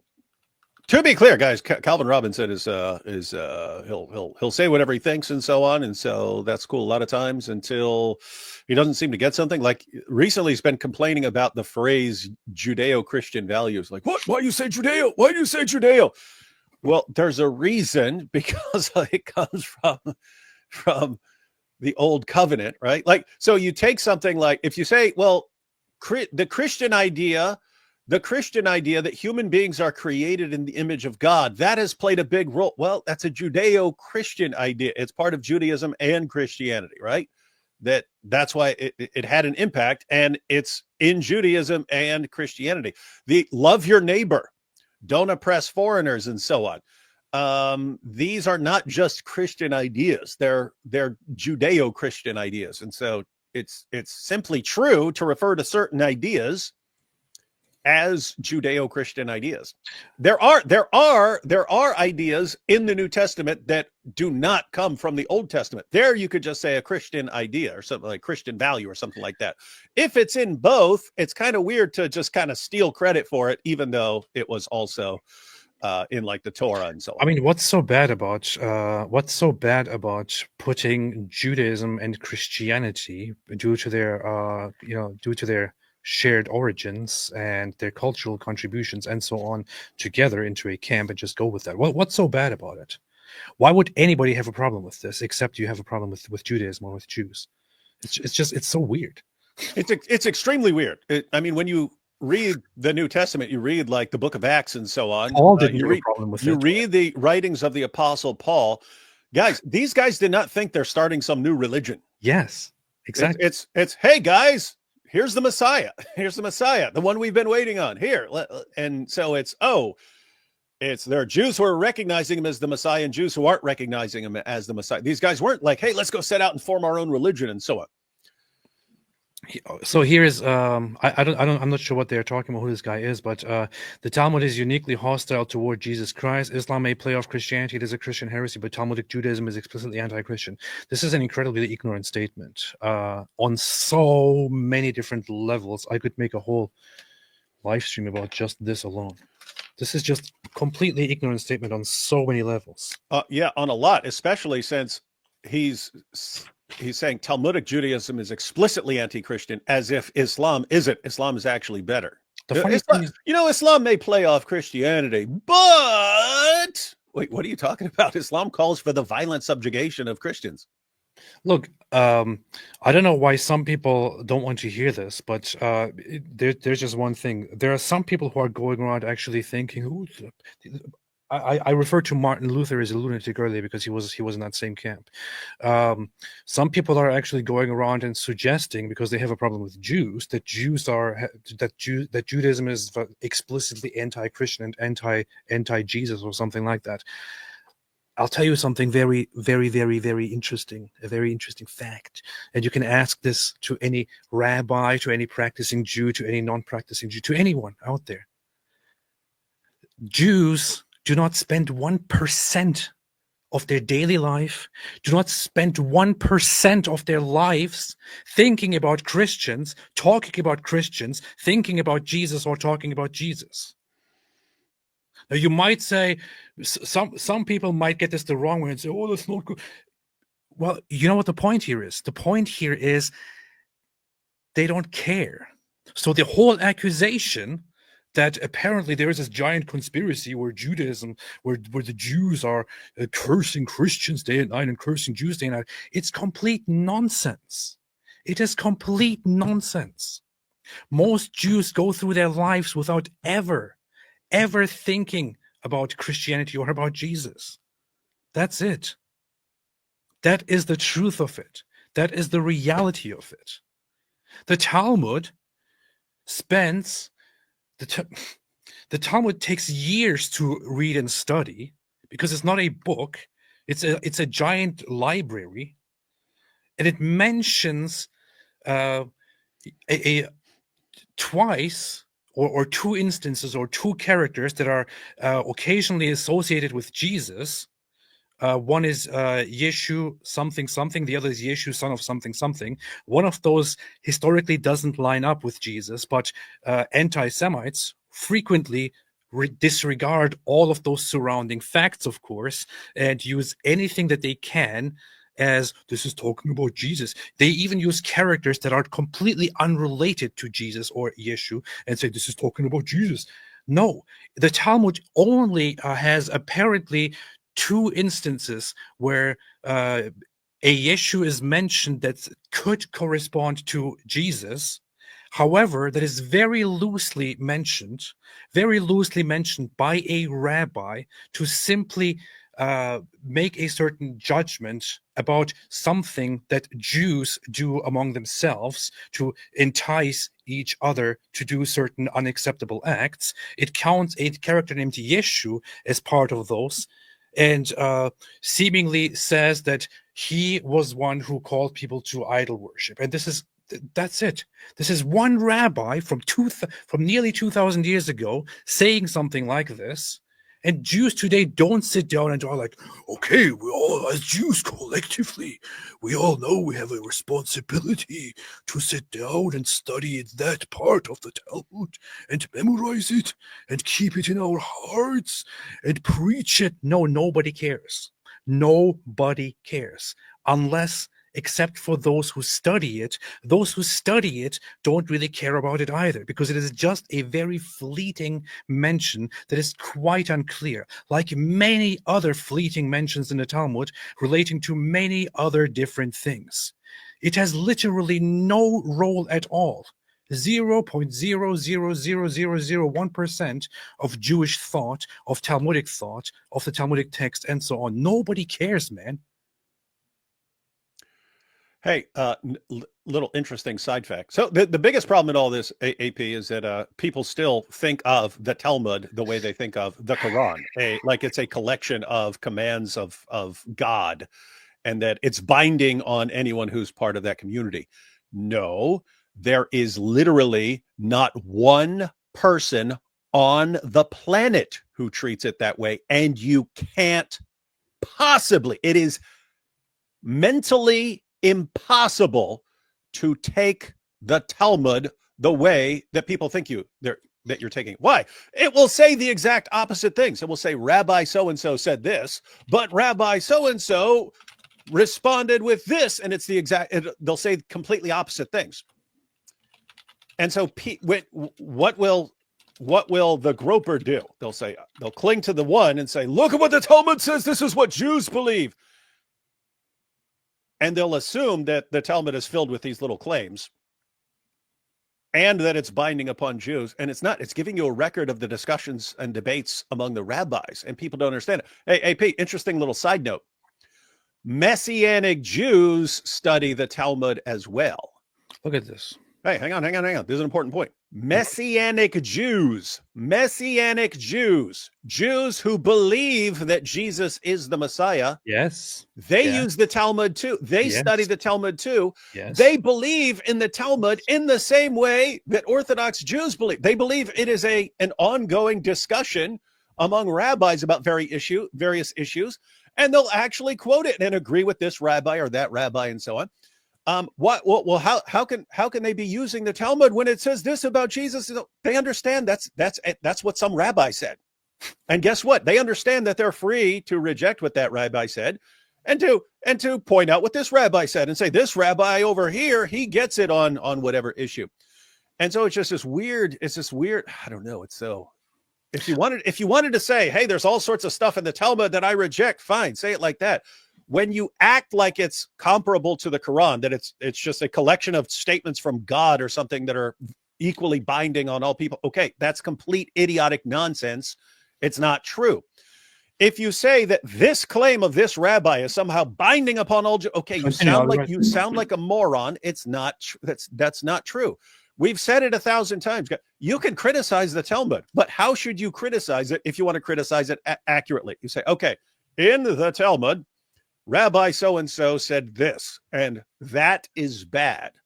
And therefore, any Jew who says, yes, we love what this rabbi said and he's right, then you could say, well, this is a problem. This is a problem. It's a problem for you if you agree with what that rabbi said. Under no circumstances should you be saying, this is what all Jews are saying behind the scenes, and this is what they're saying about us behind the scenes, because they're not. AP was correct. I pointed out that among Jews, you have this spectrum. So on one end of the spectrum, you have the Messianic Jews. They believe in Jesus. They believe in Jesus. They believe in the New Testament, so on. On the other end of the spectrum, you do have people who are condemning Jesus and saying really mean things about Jesus. And you have this entire spectrum in between. You have Jews. Pinchas Lapidus is an example.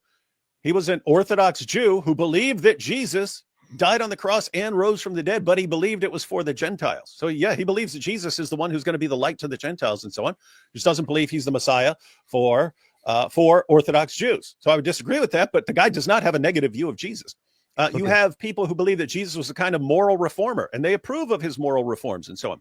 You have Jews who believe that Jesus was a good rabbi, but that his teachings were misrepresented by later Christians, misunderstood and misrepresented by later Christians. As AP was pointing out, I just wanted to tie this back into what you were saying. As AP was pointing out, the dominant view seems to be they're not thinking about Jesus at all. The dominant view.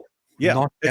In other words, and I pointed this out the other day, in other words, they're not thinking like I think about Muhammad, right? They're not thinking like I'm hostile towards the teachings of Muhammad. I sit back and think, oh, I'm going to expose the teachings of Muhammad.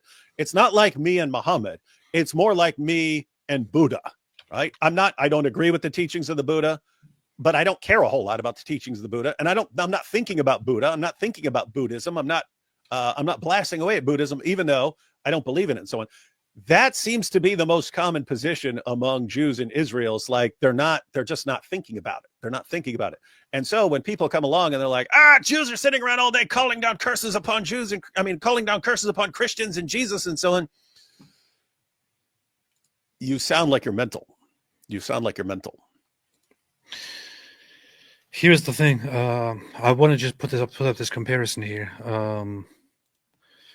Some people really think that they are making a point and they can actually quickly reference the Talmud. I laugh. I really want somebody during a live debate to come to me and say, I read the Talmud.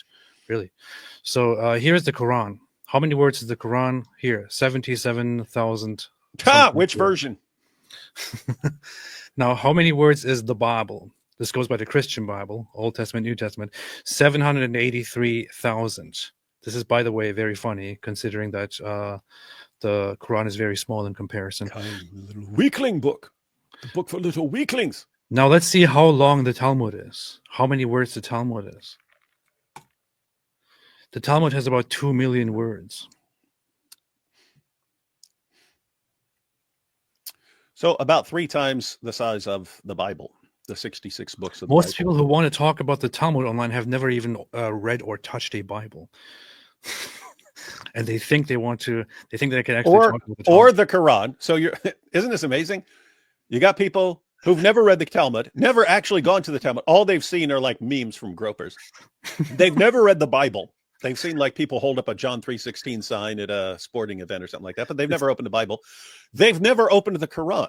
They've never, they may have heard stuff from us or something like that, but they've never opened the Quran. So they don't know the Bible. They don't know the Quran. They don't know the Talmud. And yet these are the people who will post endlessly online about the Talmud and the Bible. And you will have people like this. I actually took screenshots of those and saved them somewhere to use for a video. You will have people who will say, this book is worse than the Quran. And they will bring out this thing. This is not the Talmud. Okay. It is. It says it right there. Talmud. I saw some guy like Lucas Gage actually bird this and was like, this book is terrible. This book is a very horrible book, which just shows that he never even opened this book. He got this just to burn it, and he never opened it. This book here, there's one book that is famously known as the Talmud. It is actually not the Talmud. It is just an introduction to the Talmud. It's actually a very nice book, by the way. It's a very nice book, by the way. Has some very, very interesting information on what the Talmud actually is, what it contains, and so on. It is a book called the Talmud, explaining the Talmud, because you can't have the Talmud shipped to you. If I wanted to order it, I would have to spend thousands of dollars getting it in different packages and so on to have it. And I would never do that, never touch it. Most Jews who even learn never ever Hey. go through the entire thing. They reference it. They have they go to Torah study to get references of the Talmud. It is not something that you read from beginning to end, because actually, you know what? I just want to link to one very, very interesting video. David, go ahead. What were you saying? Oh, I was just going to say, if you wanted to do something awesome for 2025, set aside a bunch of time and read the Talmud. And then said, agnostic reads the Talmud. Agnostic is shocked after he reads the Talmud. Or, I read the entire Talmud, then this happened. People would watch that. People would watch that. The Talmud is something that people read to, or that people reference as a source of references, like an encyclopedia, to look things up and to discuss certain things on. It's not meant to be read as a book. That's why. It has one core part, which is the original, which is the collection of text and discussions. Then it has an expanded part on top of it, which is discussions on those discussions. Then it has other what's it called? Tractates and other references on it, which are added to that, and further discussions and so on. I would suggest a video here, which is called it's right here, Jewish Learning Institute. What is the Talmud and how was it created?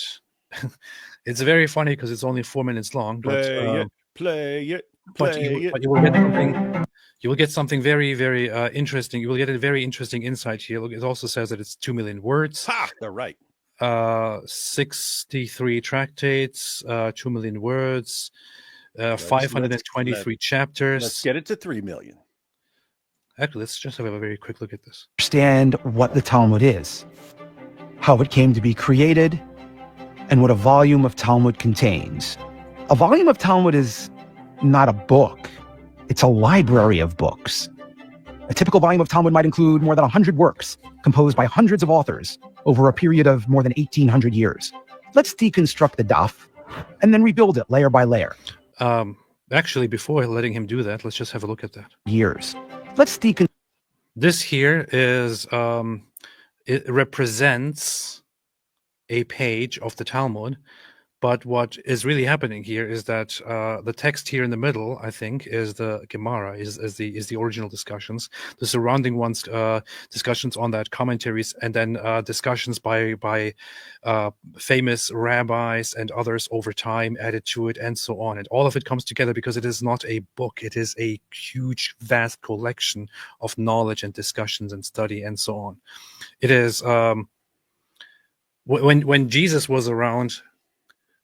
There was no Talmud because there was because it was all oral. It was called the oral Torah. People were aside from having the written Torah, they were keeping the oral Torah, which is middle is Mishnah and Gemara. Okay, they didn't have the written Torah. They had the written Torah, which is the Torah, and they had the oral Torah, which is prophets and others relaying information, instructions, and other things that were kept among the learned ones in society, in Jewish society. And it was all quite easy to collect. There was always a priestly class. There were the learned people who would keep the oral Torah and teach the oral Torah and so on. Around the time of Jesus, the temple was getting in trouble and danger and decline. In that century, the temple was destroyed, and the next century, the Jews were expelled in the most brutal case ever. And at that point, the Jewish scholars decided that they should, in order to not lose the oral Torah, which they preserve, which Jesus also was abiding by the way, that oral Torah, which they preserved for so long, they thought, okay, we don't have the temple anymore. We don't, and our society seems to really be drifted apart. We should probably write all of these things down. So they started a process of collecting everything that is the oral Torah into written format and having discussions about it. And that is what brings over time, over a very long period of time, the Talmud into existence. How do we know that Jesus was also abiding by oral Torah? He did certain things that are not part of the Torah. For example, he celebrated certain Jewish holidays that are not found in the Bible, that are not found in the written Torah, and so on. And for some reason, it escapes my mind which one I'm referring to. Did he celebrate Hanukkah? Anyway, so that's basically it. Construct the daf, Yo. and then rebuild. What? Oh, I was going to say, since this is an issue that arises over and over again in a variety of contexts, but we keep saying like Dawa guys, for instance, they use arguments in an atmosphere of ignorance because it allows you to say whatever you want, and then no one knows how to respond. Well, lots of stuff with the Talmud is just like that, right? You share a meme, but you share it in an atmosphere of ignorance where people don't know what the Talmud is. They have no idea what the Talmud is. They have no idea how Jews understand the Talmud. They have no idea how different groups of Jews understand the Talmud and so on. All they see is the quote. And so how do they respond? Well, it's not a situation where people are actually going to go and read the Talmud to find out. Therefore, someone else has to do the work for them. So AP in 2025, if you wanted to do something cool, I had suggested reading the entire Talmud or something like that. But a little side note would be if you came up with like some various questions and then got in contact with some rabbis to go interview them and have them explain some things, right? Look, you even go to the difficult passages. What about this? What about this? How would you read this as a rabbi? Do you think this is a command binding on you? What do you think about this? And so on. And go through that. Go through the memes with them. Go through all the memes that are shared by the gropers and let them explain everything. And to the extent that they can. And whatever difficulties remain, then fine. These are the difficulties that you have to deal with, people. Alhamdulillah. All I'm saying is, and we notice this in Israel, the people who are but the people are retarded. People who are dealing with the media and so on there just seem fairly clueless on what's being argued against them on social media. And they don't seem to have much of an interest. Like you won't find much of anyone over there who's interested in responding to claims about the Talmud. Okay, you don't like the Talmud, don't like the Talmud. So what? So anyway, the point is they're not going to do it. If anyone's going to address these memes, AP, by golly, you're the only one. You're the only one. By golly. John 10:22. John 10:22. Yeah, there it is. There it is. Alhamdulillah. Powerful. Here is Jesus in the Gospel of John, John 10:22, celebrating the festival of dedication. Then came the festival of dedication at Jerusalem. The festival of dedication, what is that? That is Hanukkah. That is not in the Bible. That's not in the Bible. It's in the oral Torah. It is non-biblical practice. But Jesus was participating in it. By the way, that's an important passage for a completely different reason. Because Christmas is coming up. It's one of the issues that arises. They'll go, what? How could you celebrate Christmas when you were not commanded to celebrate Christmas? It's a human holiday invented by human beings. How can you do that? Or as people say, like if Jesus didn't command you to use the internet, you can't use the internet and so on. Anyway, it's a weird thing that only comes up with people who are attacking Christmas. But that's an important point because Jews weren't commanded to celebrate the Feast of Dedication. Mm-hmm. In the Old Testament, they just decided, wow, let's celebrate this. There was no command, and you shall celebrate this. It was just them saying, hey, this is really awesome. Let's celebrate this. Yeah. And then later on, you see Jesus going to Jerusalem for it. And so, wait a minute. That was not something that was commanded by God. That was a bunch of people saying, hey, let's get together and celebrate this. And it was fine. It was fine to say, let's celebrate this cool thing. And even Jesus thought it was fine. Jesus celebrated Hanukkah. It was not a command by God. It was on your yarmulke. an occasion where they It's thought time for Hanukkah. this is a very miraculous and very amazing event. We should celebrate this. And Jesus did it as well. You see? You see? To celebrate Hanukkah. Anyway, stop talking. Build it layer by layer. The oldest part of the Talmud is the Mishnah. Compiled by Rabbi Yehuda Hanassi in the Holy Land more than 1,800 years ago, the Mishnah was the first officially transcribed record of Torah law, which up until that point had been handed down through the generations as an exclusively oral tradition. The Mishnah, however, is very concise, almost a shorthand. Over the next 300 years, many hundreds of Torah sages analyzed, discussed, and debated the teachings contained within the Mishnah, and these discussions became the Gemara, which together with the Mishnah constitute the Talmud. There are many pages of Gemara for each Mishnah, as these discussions often range far afield to include many additional teachings covering virtually every topic under the sun. The Gemara was completed in the beginning of the 6th century in Babylonia. Anyway, so this is the whole thing. Go watch this video if you want to understand what the Talmud actually is, instead of listening to dumb idiots like Nick Fuentes. No, the Talmud, it just says kill all the non-Jews and subjugate them. And by the way, additional side note.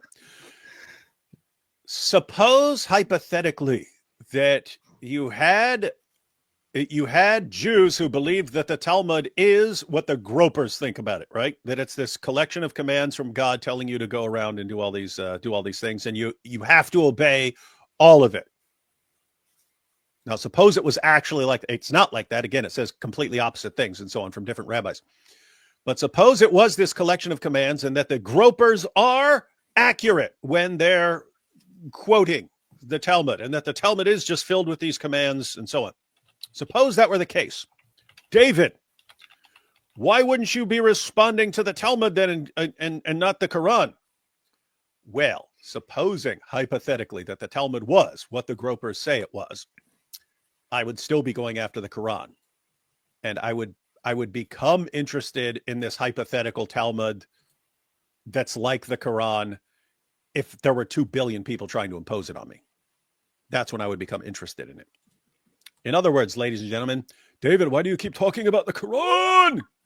Because there are millions and millions and millions of adherents of it who want to impose it on me and who openly say they're not just going to kill me, they're going to kill all my friends, because almost all my friends are either ex-Muslims or they're critics of Islam, or they're both. And so you have a book that has potentially massive implications for me and my family and my friends and Western civilization and so on. David, why are you focusing on that and not this book that gropers do not understand? And why aren't you focusing on dealing with these memes of gropers? I don't know, because I'm not a freaking moron. That something like that. What? Because they want to grope people. Alhamdulillah. And that they're allowed to be fair. Could I please allow to speak to finish? Does that mean you've got a further point of order? Please continue.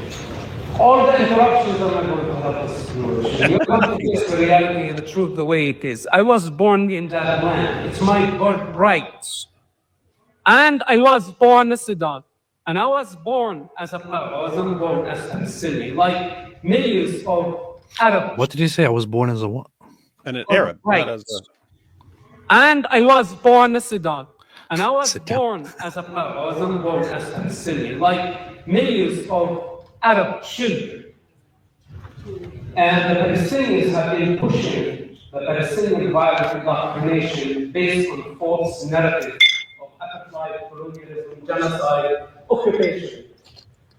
While Palestine never existed as a sovereign country, it never existed except as a colonial entity.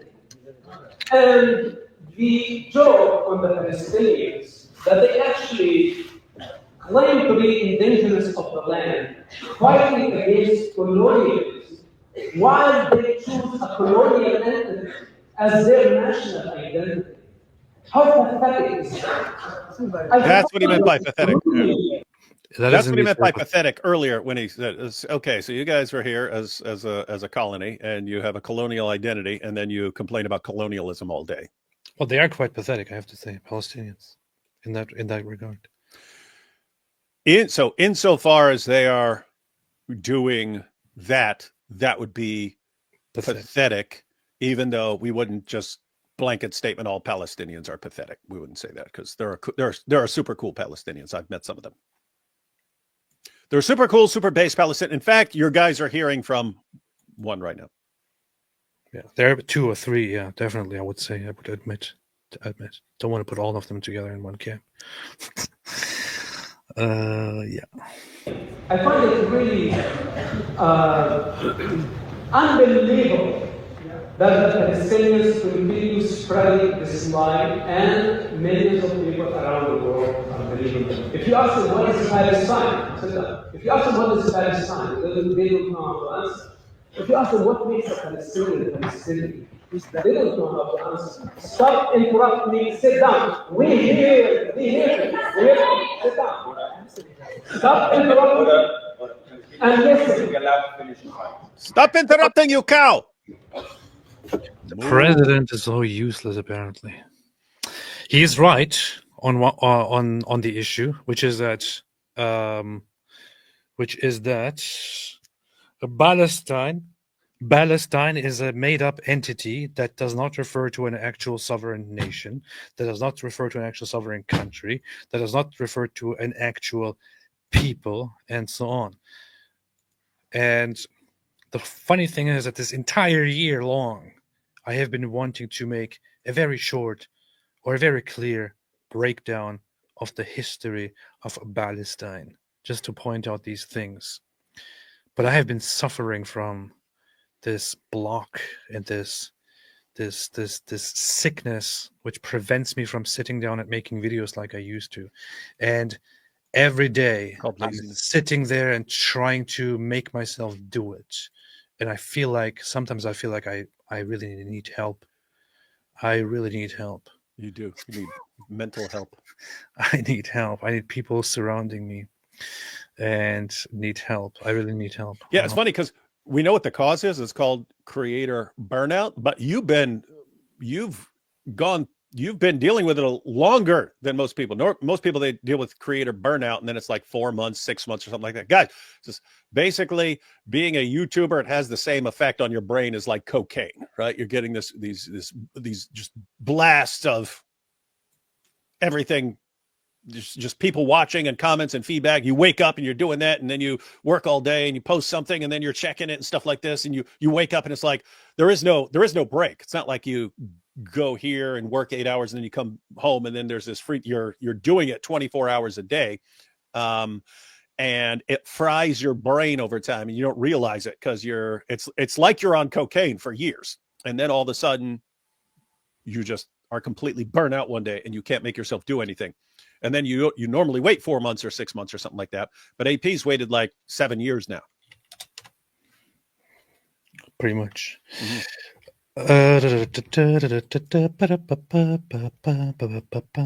Let's see.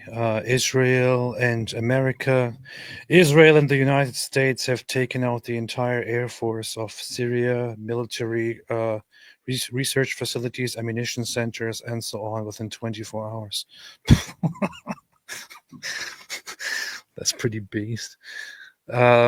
So Israel and America have conducted joint operations to target and take out any chemical military with priority, but then also other facilities that could endanger the region by arming rebel forces and then starting attacks against others and so on. And people are crying about it now. Well, go cry. It's very funny. Yeah, it's also that I have been trying to get back, but I think I have also found myself a little bit in a void, and I don't know what to do with that. I feel like being a weakling. There is a weakness and a meaninglessness. When I see the news and when I see the things that are happening that people are saying, I feel like I really need to say something about this. And then just a minute later, I feel like, what's even the point? Imagine an agnostic. An agnostic just drowning in a sea of meaninglessness and despair. It is a problem. I know it's a problem. I admit it. I say it. It is a problem. I genuinely feel much of the time, in response to things happening around the world, to things happening around me, and so on, I feel the emptiness, and I feel like, look, it's so weird because I could just be selfish and just be, I don't know, profit and money oriented on this, and use it like that, right? I mean, I wouldn't, I don't even have to be, I don't even have to be looking out for the betterment of humanity or for changing society or anything like that. I could just go into the direction of saying, oh, I just want to use this situation and make as much content as possible to make money and profit through views and so on. That's what I'm talking about. Not even that motivates me. That doesn't motivate me at all, actually. Cha-ching. Which is why I am in this situation where somebody else with the same subscriber count and view count that I have, somebody else would make lots of money. I don't, because it doesn't motivate me. And I got shekels, society, and I think about pounds, fixing things around the world and fighting things. And I feel like, yes, I really want to. However, I don't find it within me the strength and the motivation to go out there and to fight and to do something. Because honestly, I often feel that everything is pointless and meaningless. And there is nothing to look forward to and to hope for. I look into the future and it's all bleak and dark. And I think, aren't we all going to die anyway in the end? Am I not just going to die and everything is going to go dark anyway? It doesn't really matter. The most pathetic thing I've ever heard in my life. And for a while, I actually tried to. The funny thing is, I'm going to say this now. I don't think I said this before, but because I didn't want to admit it to myself, but actually, for the first time in many years, over the last months, I actually tried praying again to many Allah. times, and asked for help and asked for a sign and asked for something. Because the thing is, I'm at such a spot oftentimes that I feel like it doesn't really matter to me whether it is true or not. It doesn't really matter to me what the truth is and what it is not. What matters to me right now is that whether it is the truth or not, it is burying me in a sense, in a pit of meaninglessness and darkness and of void. So I don't really care if I personally feel convinced that it's true or not. It would be better for me and my daily life if I simply believed in something, no matter if it is true or if it is not true. However, even that I can't do. And then I think, why? Why can't I just even believe in something without being convinced in it? So I tried praying to different sources, and I tried different practices and so on. And it's difficult, man. I don't seem to be getting anywhere, and I'm still on this path. Maybe one of these days something will help me rise up again and be what I not be a little weakling, what I was meant to be, and continue my path of doing fantastic things on this channel and so on. Right now, it's a little bit difficult. Fantastic may be a bit of an overstatement, but we hear you on the rest of that. Alhamdulillah. I'm not trying too hard, Heartland Oki. I wish I was trying to. I can't even try hard. You can't even try because it's all pointless. What's the point? I can't even try hard. You got this giant universe, and we're on this little tiny speck, and we're just these little blobs of cells crawling all over it. I wish I was trying too hard. Thinking that what we do is so important. I can't even make myself try hard. I wish I was trying hard. Anyway, the thing is, I was feeling the opposite of this when I was in Israel. And that was kind of profound. And I'm still I still feel like there was something special about it. That's why I want to go back every day, to just continue being on that meaningful run that I was when I was in Israel. I felt more motivated and ready to run and do things than ever in the last years before that. So I just want to go back and continue that run. Yeah, it sucks. I was supposed to go back. I was supposed to go back this month, and then it got pushed back for the third time to March. And then I found out no one that I was interested in going with is going. So then I'm not going in March. But there is this ongoing issue where no one's going. No one's going. I would go. You don't have to give me anything. I would just go. I'm just saying, no one's going. I would go. It's an ongoing problem. I made a video recently about. If it wasn't so expensive to fly there, I would go immediately. I had to stay somewhere. Yeah, why can't? Hey, Israel, move closer. You got a big ocean, just like. Israel, what's your problem? I love your stuff. I love your country. I love doing things, but you are very far away. Yeah, if you guys were like in New Jersey, I'd be there like every month. Yeah. Here, Ephraim says, hey, the Mossad, how about we get our boys here, take it to Israel? Exactly. Mossad, what's wrong with you? Anyway. Their strategy, and this is what we... Anyway, he coughed. Let's read a few super chats. Did you see that Vatican put baby Jesus on a Palestinian scarf? Kofia, eine IUS called it Jesus Kind ist jetzt auch für Hamas. They said that. That's pretty funny. NIUS. What's the NIUS? It's an alternative news group in Germany that arose and became popular over the years. That is kind of this anti-woke route, I think.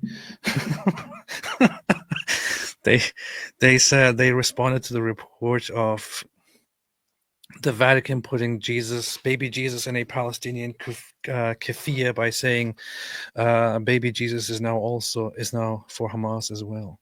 So that's pretty messed up and funny, and a good way of criticizing it. I saw it, and I still can't believe that this actually happened. What apparently happened is it's set up as a display because they allow various artists to make displays and so on, and then the Pope goes around and sits at them. So you got this one of baby Jesus there. With the but Pope. Who allows this perversion to actually? Yeah, dude. I was literally just saying Islam ruins everything it touches. It can't not ruin something. It's like, oh, here's something important. Let's go ruin it. Here's something that people love. Let's go ruin it. I would find it about as inappropriate if it was another country's flag there. I would find it as inappropriate, not personally as perverted and insulting and stupid, but still as inappropriate if it was, I don't know, the IDF or something there, or if it was something relating to a different country there.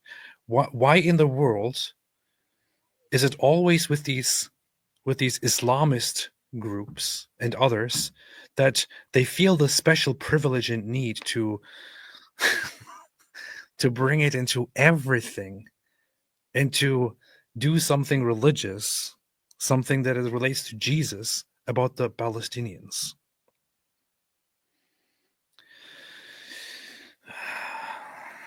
Apparently, they hired some Palestinian artists or something to do this. We need a beautiful art. We need a baby Muhammad nativity scene on the Israeli flag, with the caption "Muhammad was a Zionist." That's it.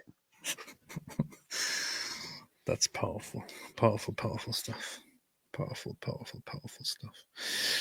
Jesus was a Jew. A big Jew. He was a big Jew. He was a Judean, and he called the communities of the Jews Israel. Palestine! Israel! Palestine! Jesus was born, and he said, "From the river to the sea, Palestine will be free." What needs to be discussed here on the floor tonight is the use of human shield and the evil practice of sacrificing children for political and financial gain. This is the mastery of the Palestinians. This is what they're doing. They want the children, the Arab children, to continue carrying the burden of their sick indoctrination for eternity. Then a bunch of people come here crying as victims or as the saviors of the Gaza. And I think the more authorized people to speak about this. If you want to dismantle the apartheid state, he wants to dismantle the apartheid state, and none of you paid attention of how big is that. This is, he wants to dismantle the state of Israel. This is what he wants to do. And that means that the cleansing of the only Jewish state, don't interrupt me and listen.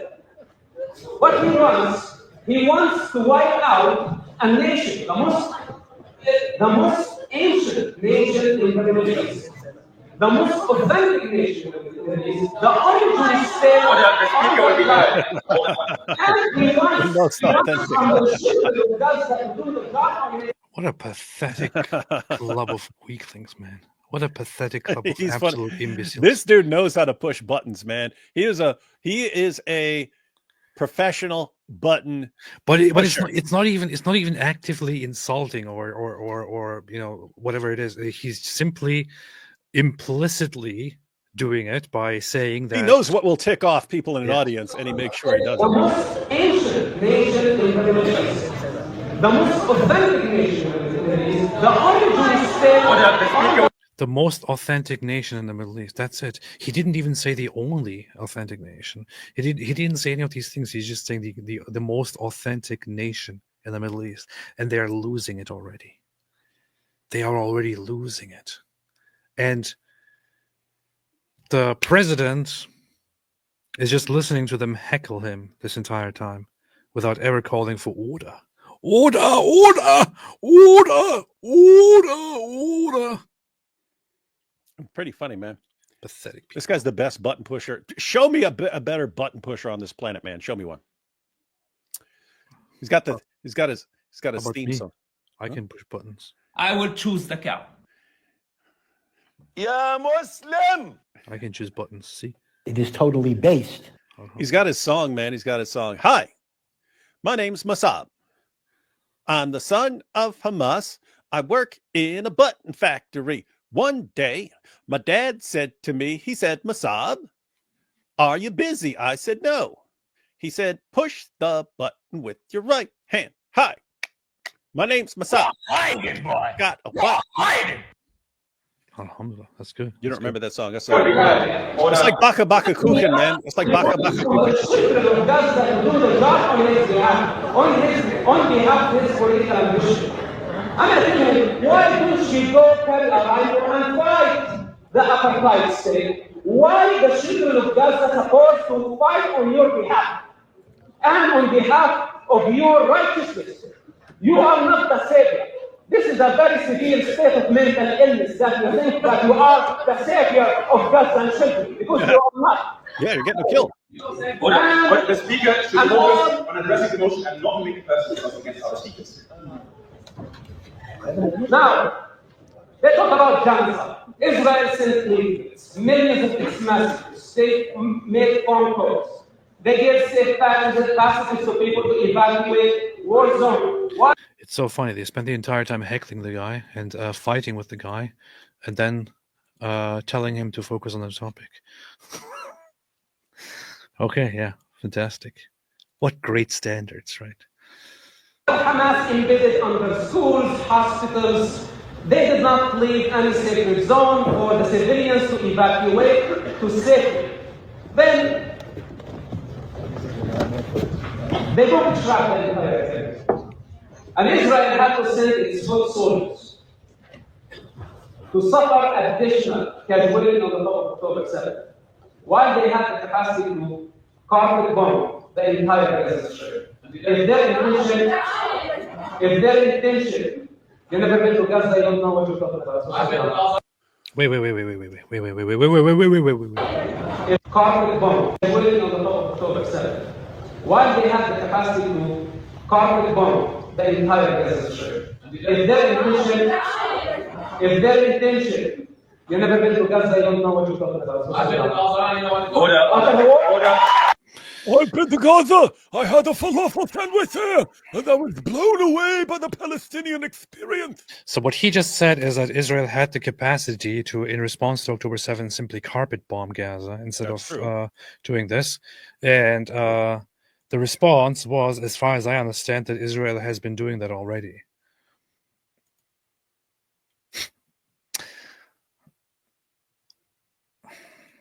Please, anybody, if you have any doubts about this whole topic, just Google carpet bombing.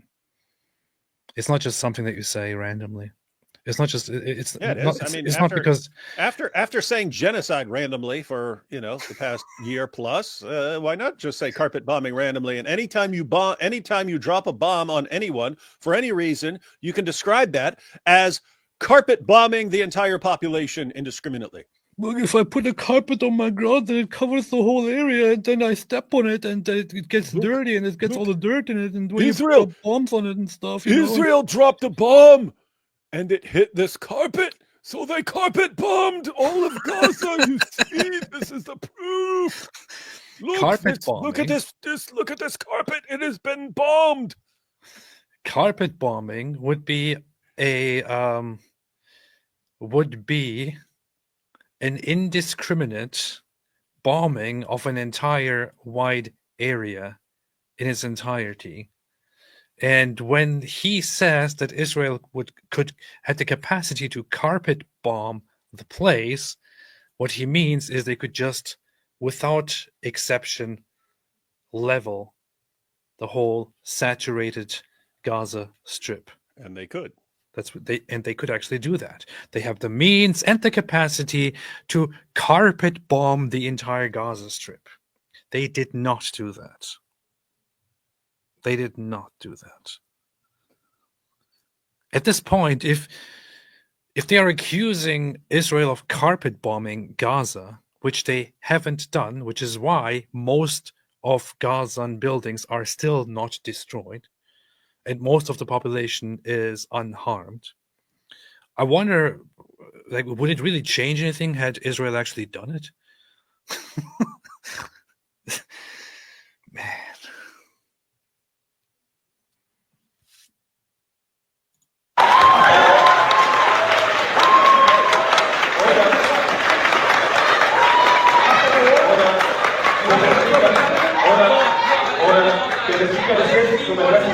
And you know exactly what Israel does. And to be honest, everyone here knows what Israel does during this war. If you're somebody who accuses Israel of carpet bombing Gaza, then you are an imbecile. You are literally a low IQ, unintelligent, uninformed moron who should not be in a union of students. You should go back to kindergarten. But what if you say it and other people cheer for it? Does that make it smart? Then it's valid. Okay, that's correct. Okay, I mean, just imagine, seriously, guys. There, in that situation, just imagine that audience, the audience you're dealing with at the Oxford Union nowadays. If someone just shouted out, "Israel is using the blood of the Palestinian children to make crackers," they would cheer like maniacs. They would cheer like maniacs. That's what they do. Carpet bombing, devastating bombing attack that seeks to destroy every part of a wide area. Some military strategists characterize carpet bombing as an emotional term that does not describe any actual military strategy.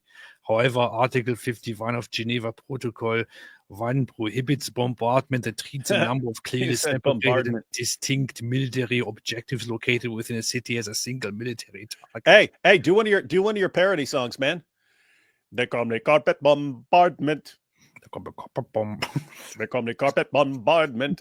Look, one bomb hits a terrorist, and they call it carpet bombardment, baby. Fantastic.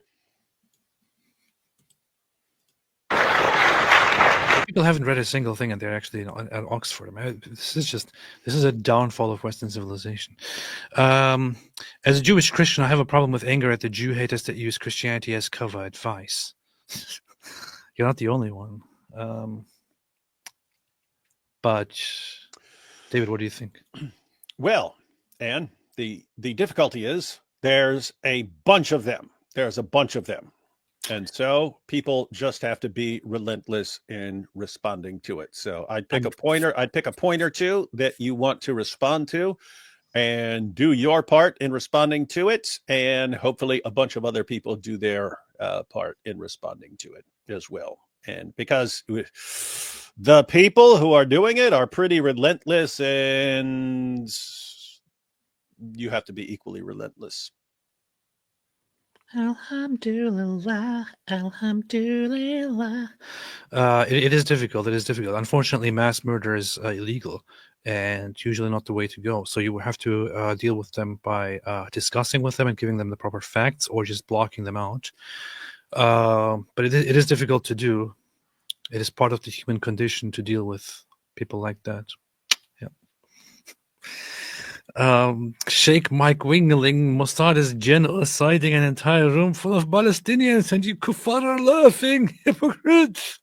Alhamdulillah. This is powerful. Yeah, Mosab, I mean, he literally carpet bombed the entire room. Yep. Bach K. Oxford Union thinks Israel is apartheid. In reality, the Islamic Caliphate is using its wealth, Quran chapter 4, verse 95, as jihad in the UK, a topic Oxford Union will never debate. Welcome to the United Kingdom of Islam. Pathetic. This is the funny thing. I'm pretty sure that lots of people have also heard over the last year or two that Israel is an ethno-state and that they oppose ethno-states and so on. You know what the funny thing is about the whole pro-Palestine movement? It is a movement for an ethno-state. But nobody cares about it, this fact. Nobody cares about this contradiction. Nobody cares about the stupidity in this whole situation. Nobody cares about it at all.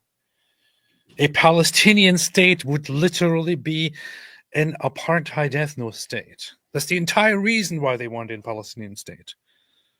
That's the entire reason for it. But it doesn't. But it's not bad when they do it. There are a dozen Muslim countries where Islam is positively discriminated, or where apostasy is punishable by death. There are more than that, dozens others, where different religious groups are not recognized, where converting people from Islam is illegal, and so on. None of these countries get into any trouble. But Israel, a country where everyone is legally equal, not legally equal, legally they are legally equal. Where everyone is legally equal, that is called an apartheid state. That's what people have a problem with. Crazy, crazy, crazy world. Which is why I can't take a single anti-Zionist person seriously. I don't know, man. I just don't know what to say anymore. Mosh Coin, what's up, Mosh? Been a while. Hope you're both well. We are. Stay away from Islam. Hope you do too. Hope you're safe. Heard about Nazi aid of Eichmann Alois Brunner, who helped Assad make death prisons, said Naya. Scenes reminiscent of Nazi camps, even small kids found there. Yeah, I want to look into the whole topic of the prison further. I'm kind of waiting for it to be. You want all the info to come out. Yeah. All the info, video clips, all that stuff. So a couple of good articles on some serious media platforms. And put all that together. It's really messed up. It's a very, very dark chapter of things. The Assad regime actually used a brutal prison where they abducted, made people disappear, locked them up there, tortured them, kept them there, kept entire families there, rape, torture, and so on. It's really, really, really sick and messed up. As someone who's been to prison, how bad could it have really been, though? Alhamdulillah. During the takeover, rebels discovered underground cells beneath the main prison building where dozens of men were confined in darkness. Prisoners tapped in tunnels under the building called for help, prompting rebels to attempt breaking through concrete barriers to reach them as power outages disabled ventilation systems. The cells contained plastic bottles used for urine storage and water-soaked blankets. Rebels uncovered an iron press they alleged was used to compress remains of executed prisoners. That's a big press that squishes you. Many released prisoners, having forgotten their own names due to severe trauma, were brought to a nearby mosque for identification. Witnesses reported helicopter landings at the prison on December 7th. What's the source for these? The Economist. Jeez. I don't know. There's a lot of sick stuff coming out of there. I want to go through all of that once there's proper information. Nancy, now Canada has Muslims doing the prayers in the streets. Meanwhile, Trudeau is telling Canada to be nice and make nicey to everybody. I hope they can send all the Syrian refugees back. That'll be fun. Jack Ray, I thought amateur hour was the second hour, not the first hour. This is true. David doesn't know what he's talking about. Mark K. Oxford Union thinks Israel is apartheid. In reality, I will regret this. What's wrong with you?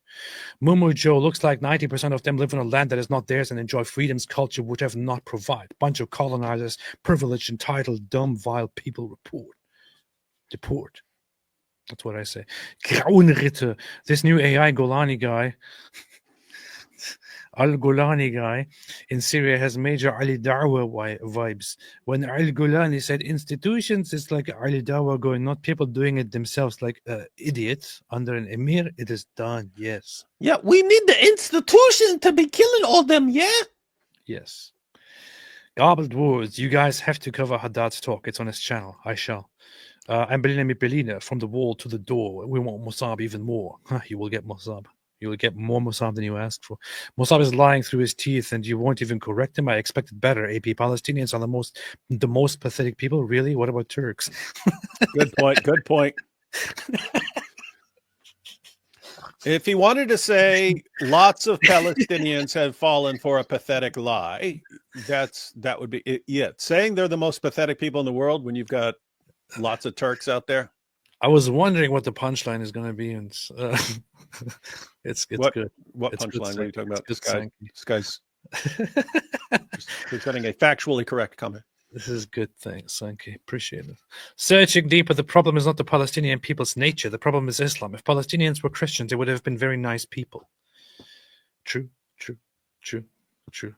I would say that had the Palestinians converted to Christianity collectively at the beginning of the 20th century, this whole conflict would look very, very different, and there wouldn't be brutal blood and destruction. Right It now. would, yeah, it would look different. You still might have disputes over land and so on. Yeah, You'd have things like that, but at the end of the day, there wouldn't be this obsession with eternal bloodshed of slaughtering. Wouldn't. The problem with Islam is that they can never, ever accept Jews to have sovereignty, and especially sovereignty over them. It is impossible. Today, Daily Wire, you talked about IP stream, but didn't mention that Mike Winger is there too. Yeah, I didn't mention what's floating in my toilet either. What's your point? That's a good point. John Murphy made a super chat. Thank you so much, John Murphy. John Murphy. The best I could come up with on 1 second notice. John Murphy, the Aftermath Foundation helps people who leave Scientology get back on their feet. Is there something like that for Islam? Should we set it up? There should be something like that. Matter of fact, I'll say there should be something.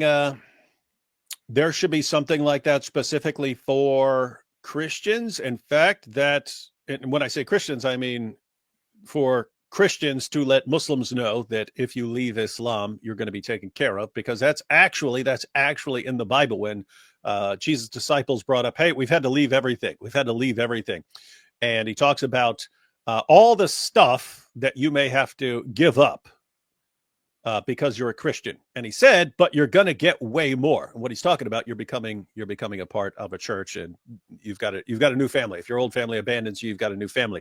That needs to become common knowledge among Muslims, because there's huge pressure on them to remain Muslim, even if they don't believe it anymore. That's why they'll just pretend to be Muslims. They'll go their entire lives pretending to be Muslims, even though they don't believe in it anymore. Why? They understand they're going to have to give up their families, and that this doesn't just mean mom and dad. It's cousins, aunts, uncles, all that stuff. And they don't want to do it. So yeah, Christians need to make it known. Hey, if your family leaves you, don't worry. You've got a bigger family here. And non-Christians, if you're talking about atheists and so on, there should be, hey, if you're leaving Islam and you've become an atheist and you're going to go through some difficult times, then here's who you get in contact with to try and help you out. It is totally based Gargatry, Judaism 2.0, looking forward to the full trilogy release date announced by Shafar.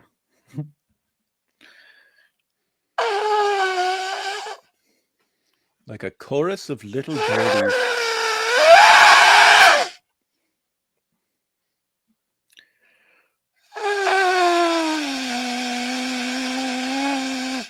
I just imagine like a big orchestra and everyone's playing and stuff, and like at the very end, instead of a little ding on the triangle, it's AP with the shofar.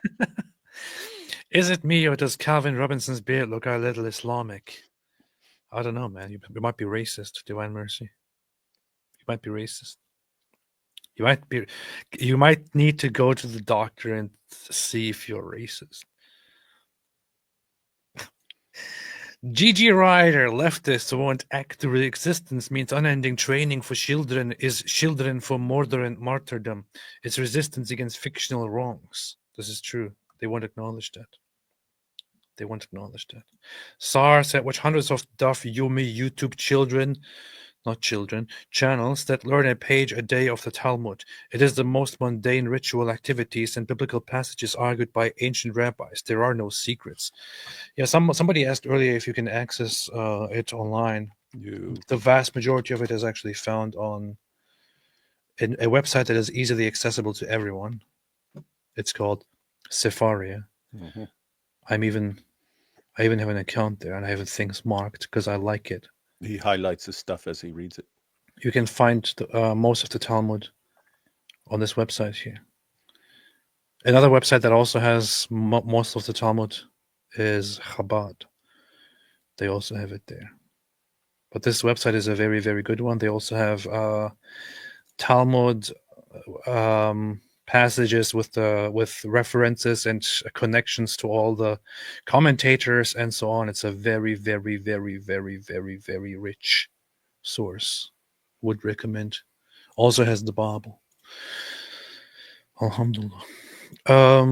Ein Berliner mit Berliner. Speaking of Messianic Jews, AP, you should check out Arnold G. Fruchtenbaum, great Bible teacher, and often tells Jewish jokes. He's very based. Let's see. Arnold G. Fruchtenbaum. Yeah, I saw this guy before. I'll check it out. Hey, remember I told you about that Seinfeld episode where Bryan Cranston, guy from Breaking Bad, yep, is his dentist, and converted to Judaism just so he could tell Jew jokes. Yes. Like the next day after he converts, he's like, Jerry, did you hear the one about the Jew who blah blah? And he's like, you just became Jewish. He's like, Jerry, our sense of humor is what sustained us as a people through centuries of persecution. That's awesome. That's funny. That's funny. Classic. I taught biblical Hebrew at a Messianic synagogue, but they aren't much into the Talmud. Oh, I'm not saying as far as like services or something like that. I'm talking about they study. If you go to the Messianic, if you go to Messianic Jews who interact with Jews, they frequently are studying the Talmud. Yep. Graphic Gargant, how many words does AP's condensed version of the Quran have? 2, but I can't say it right now. No, stay away from Islam. That's 4. That's a longer version, actually. Songs of Relief said, wow, I read the Talmud when I was 17, but I guess it was just one of the short versions with excerpts. Didn't know. That was somewhat good, was somewhat not. Alhamdulillah. Nancy, I love you, AP. I love you, AP, because I don't live with you. I love you, AP, because I don't live with you. Jesus is love. That makes sense. That makes sense.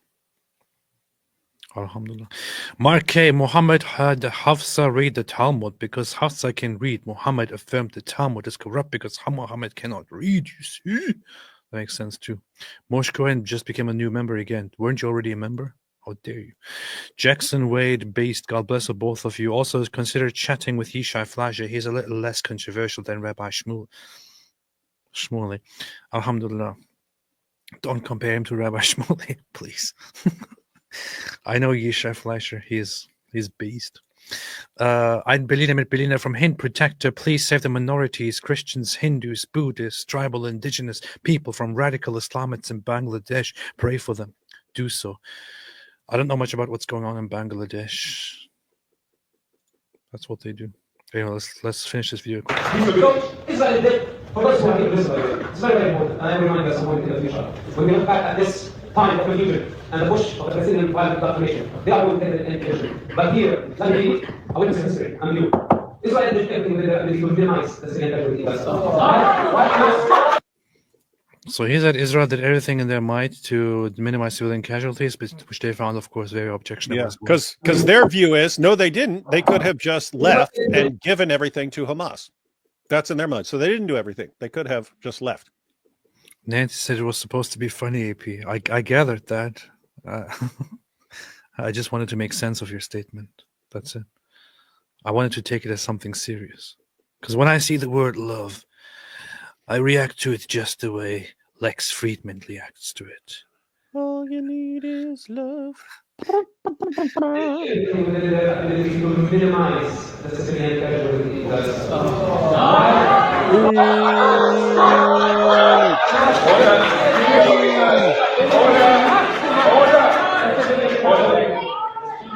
Hamas did everything within their ability to maximize the civilian casualties for political and financial gain, for global sympathy, and they succeeded of fooling so many people. But this is not going to change the reality of the drama, because Hamas does not care for the Arab children. Hamas does not care for the Jewish children. Arabs and Jews, yes, your results can challenge or defy my truth. Arabs and Jews can get along. I have faith in that. Arabs, we are an ethnic group. We were way before Islam came to the region. We were way before the Palestinians came to the region. And by the way, there's one thing that you can look up as evidence for what he just said, which is how Christians in Israel feel. Christians in Israel are overwhelmingly happy and satisfied. And the Christians in Israel are overwhelmingly also people who identify as Arab. 84% of Christians report that they feel happy, that they feel satisfied in Israel. Even most Muslims feel good in Israel, although not quite as good as Christians. But no, Nick Fuentes said they spit on them all. It is entirely possible. You know what? In a Jewish environment, it is entirely possible for Jews and Arabs to coexist very nicely and peacefully. In a Muslim environment, this is unfortunately not possible. So that's the problem. the Palestinian history started in 1964 with a decree and a Palestinian flag. This is their right. That's all they have. And we are not Palestinians. We are Arabs. This is our language. This is our culture. And we will continue way after the Palestinian thugs who came to hijack our society with their sick indoctrination and victim narrative. The victim narrative. This is not representing who we are. We are resilient. We don't accept to be victims. Israel will be our strategic friend. And we will get along. Kurds, Jews, Arabs, Amen. Jews, and the rest of the region. Amen. And amen. That the Palestinians will know their place in history, nothing but a false identity. This is who they are, and this is how they are. Wait. What did they get offended about? False identity, that's it. The Palestinians will know their place in history, nothing but a false identity. This is who they are, and this is how they are.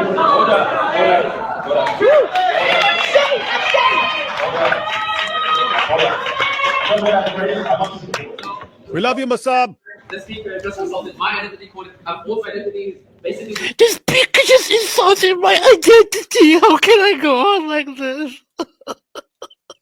denied my existence, denied me my own identity. So I asked him, because this is the second time he does this, to be asked to be escorted out of the house. I don't know.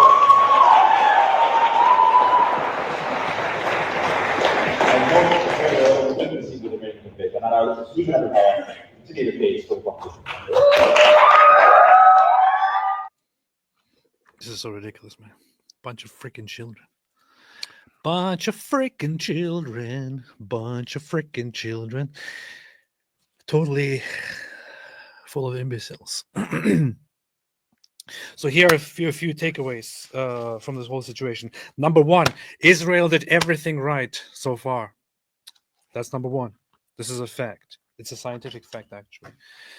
It's a fact that Israel did everything right so far. Israel, except for the fact that they haven't been more harsh in response to Palestinian violations. So Israel did everything right, except that they haven't been quite as harsh as the other side against violations by the Palestinians. Number two, there never was an entity named Palestine. Number three, there never was a nationality named Palestine. Number four, the Palestinian identity relies on their hostility toward Israel and their aim to eradicate Israel and to genocide the Jews. Number five, there is no solution to this conflict unless you have the entire population agree to being a peaceful part of Israel, and for all others who don't want to do that to leave and go somewhere else, and then for Israel to annex all the land. Case closed. Thanks. All right, David, anything else? No. Gigi Ryder, don't spare the goyim, comes from debate about army coming to get Jews. Even goyim who praise and it's nice to animal, the best can be fought in war. Yeah, there is only one reference there, which is even the best of the star worshippers, I think it doesn't even say Gentiles, kill them, which is in reference to in a state the Exodus of war. Yeah, guys, the rabbi who gave that comment, which is also shared in other passages where they don't give the context of what he was saying, it was raised as an issue for the Exodus. So the children of Israel flee the Egyptians, and God had already punished the Egyptians with the 10 plagues, right? So the later rabbis were reasoning, wait a minute, if you have an army coming at you, God had already punished the evil of Egyptians. If these people still had their lives and their chariots and their horses and all that, then God hadn't punished them. He had spared them. What's that mean? It means that these were not the bad ones. These were not the Egyptians that God was punishing. These were ones who had been spared, so they must not have been doing the horrible things. And therefore, if they're coming at us, these are good guys. These are the good guys who hadn't been punished. Do we fight them? And they're a military coming to attack you. Even if it's the best of their guys, you still have to fight them because they're a military coming at you. And so the idea was, if you go into the military, you are going to have to fight some good people and be responsible for killing people who are good. They're just on a different side. So keep that in mind if you're deciding to become a soldier. Beast. In the exact same passage where some of it's used, it's like compilation. It's like, don't become a doctor. Why? Because if you mess up, you're going to be responsible for ending someone's life. Beast. Victoria Knox said, what are your predictions on how Assad falling will affect Israel and the West? Well, Israel has been acting very smart since the fall and has taken precautions, went into the buffer zone that was into the demilitarized zone and turned it into a buffer zone to keep out any rebel attempts to get closer or anything. Worked together with the United States to take out any threats, including chemical military facilities and so on. The thing is, looking forward, how will this unfold? Will there be forces that will be hostile toward Israel? The thing is, Syria is a mess, and right now they are celebrating how Assad has been defeated and the rebels are successful and so on. There is a lot of mess to go. There's a lot of mess moving forward, ladies. You have a bunch of different groups there who all agreed we don't want Assad, but now they are not going to agree on much else. Yeah. And by the way, there are actual huge issues like the Kurdish areas. You have prison camps for something like 50,000 ISIS jihadis who are being held in the territories that are controlled by Kurds. Well, now you want these other Al-Qaeda and so on groups that want to go and fight the Kurds to take over the Kurdish area. What happens if they do that? You're going to get the liberation of 50,000 plus ISIS jihadis all of a sudden broken out of there. And they're probably going to have a problem with their the Kurds who are keeping them captive and so on. And they're going to want some bloodshed. Anyway, long story short, guys, there are a bunch of different groups there that are enraged at all the other groups. They were all enraged at Assad. They wanted Assad gone. And now Assad's gone, and now they'll be turning on each other at some point, and it's not going to be pretty because you have a bunch of people there who would just like to live normal lives, and they're going to be stuck in the middle of it. And this is what Islam does every freaking time.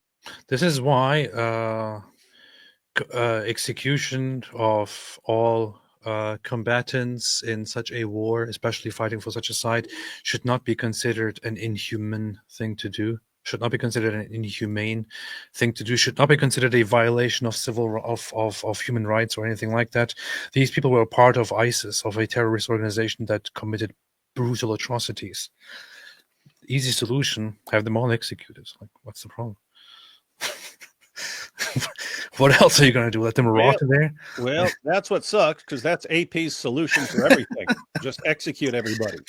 I mean, if you were literally part of a terrorist organization that engaged in genocide, burning people alive, mass rape, brought back sex slavery, and so on, you probably already counted on the fact that you will likely die in this pursuit.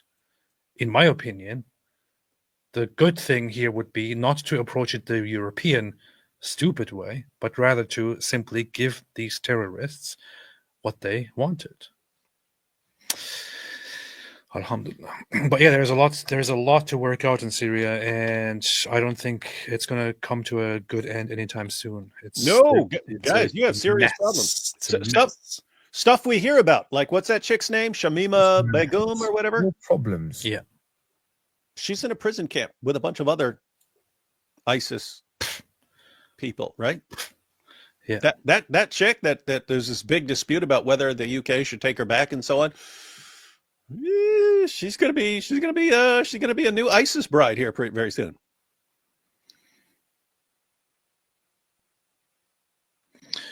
As we speak, the Turkey is also bombarding Kurdish-held areas. They call me Mr. Bombarding. While the Turkish-backed Islamist forces are also firing at and fighting the Kurds. This is still going on, and the Kurds have a lot of diverse people inside their region, inside the Rojava, the area which they control up here. There are already changes in the borders here, which you can observe over the last few days. If you go to the 8th, the 7th, on the 7th, I remember when the government was still around, when we were live. We were live, and that government was still there. And then by the time we were done being live, there was no government there. That was kind of funny, man. We started the live stream with Assad still in Damascus, and by the end of the live stream, the government had fallen. That was kind of funny. That was funny. Funny. Here in the north, around Manbij, there have been, which I'm not saying anything wrong. This is what the place is called. It's called Manbij. Stop misinterpreting what I'm saying. This place was under separate rebel and Kurdish control. It has been taken over now by Turkish-backed forces and Turkey. The Kurds are losing control of some places, and they have lots of people who went to seek refuge there, including Christians and other minorities, because they are a little bit nervous about the Islamist rebel groups. A little bit nervous. Not sure why. Probably shouldn't be. What's the problem with Islamists? But yeah, Turkey doesn't look very well upon Kurds, because Turkey is an actual racist state that loves genocide. Turkey loves genocide. Turkey loves genocide. It's an entire nation that is incredibly bad at judgment, that is full with idiotic ideas, and led by a giant donkey. It's a completely messed up nation here, which, to be honest, should not exist in this state. It should be completely carved up and divided into different nations. But yeah, so the situation is kind of bad right now. But Israel went in and took a few of these places here that were demilitarized zone, and said today that they are only having a temporary measure in place, which I think is not good news. I was kind of hoping that they would get more territory here and annex it. In my opinion, Israel should just take this whole part, including Damascus, and make it part of Israel. Yeah, they definitely need Gaza, the West Bank, at least the bottom half of Lebanon, and all the way up to Damascus as a buffer zone. Yeah. And then I would say, once we are done with that, of course, next in line would be Jordan. I think that the eastern part of the Jordan River, like this, should be made part of Israel. Yeah, like you have to go like beyond the river. I would say at least 100 miles as a buffer zone. Yeah. And once you're done with that, it should be considered to also take the rest of Jordan, by the way. Once we are done with that, you could go north here, take these parts of Syria as well, consider it, take Cyprus. Yeah, basically all the stuff in green. All the stuff in green. Yeah. Then leave the yellow for the Kurds. Take the Sinai Peninsula. And once you have that, I think we need to discuss what to do with Turkey. And I think you could take that as well, actually. Yeah, they need some land. They do need some and Turks just can't be trusted. Yeah. I would say from the ocean to the ocean, Israel will be free. Makes sense. I actually proposed a solution to this recently, which is here, Greater Israel, and I don't think that it is that crazy. What do you think, David?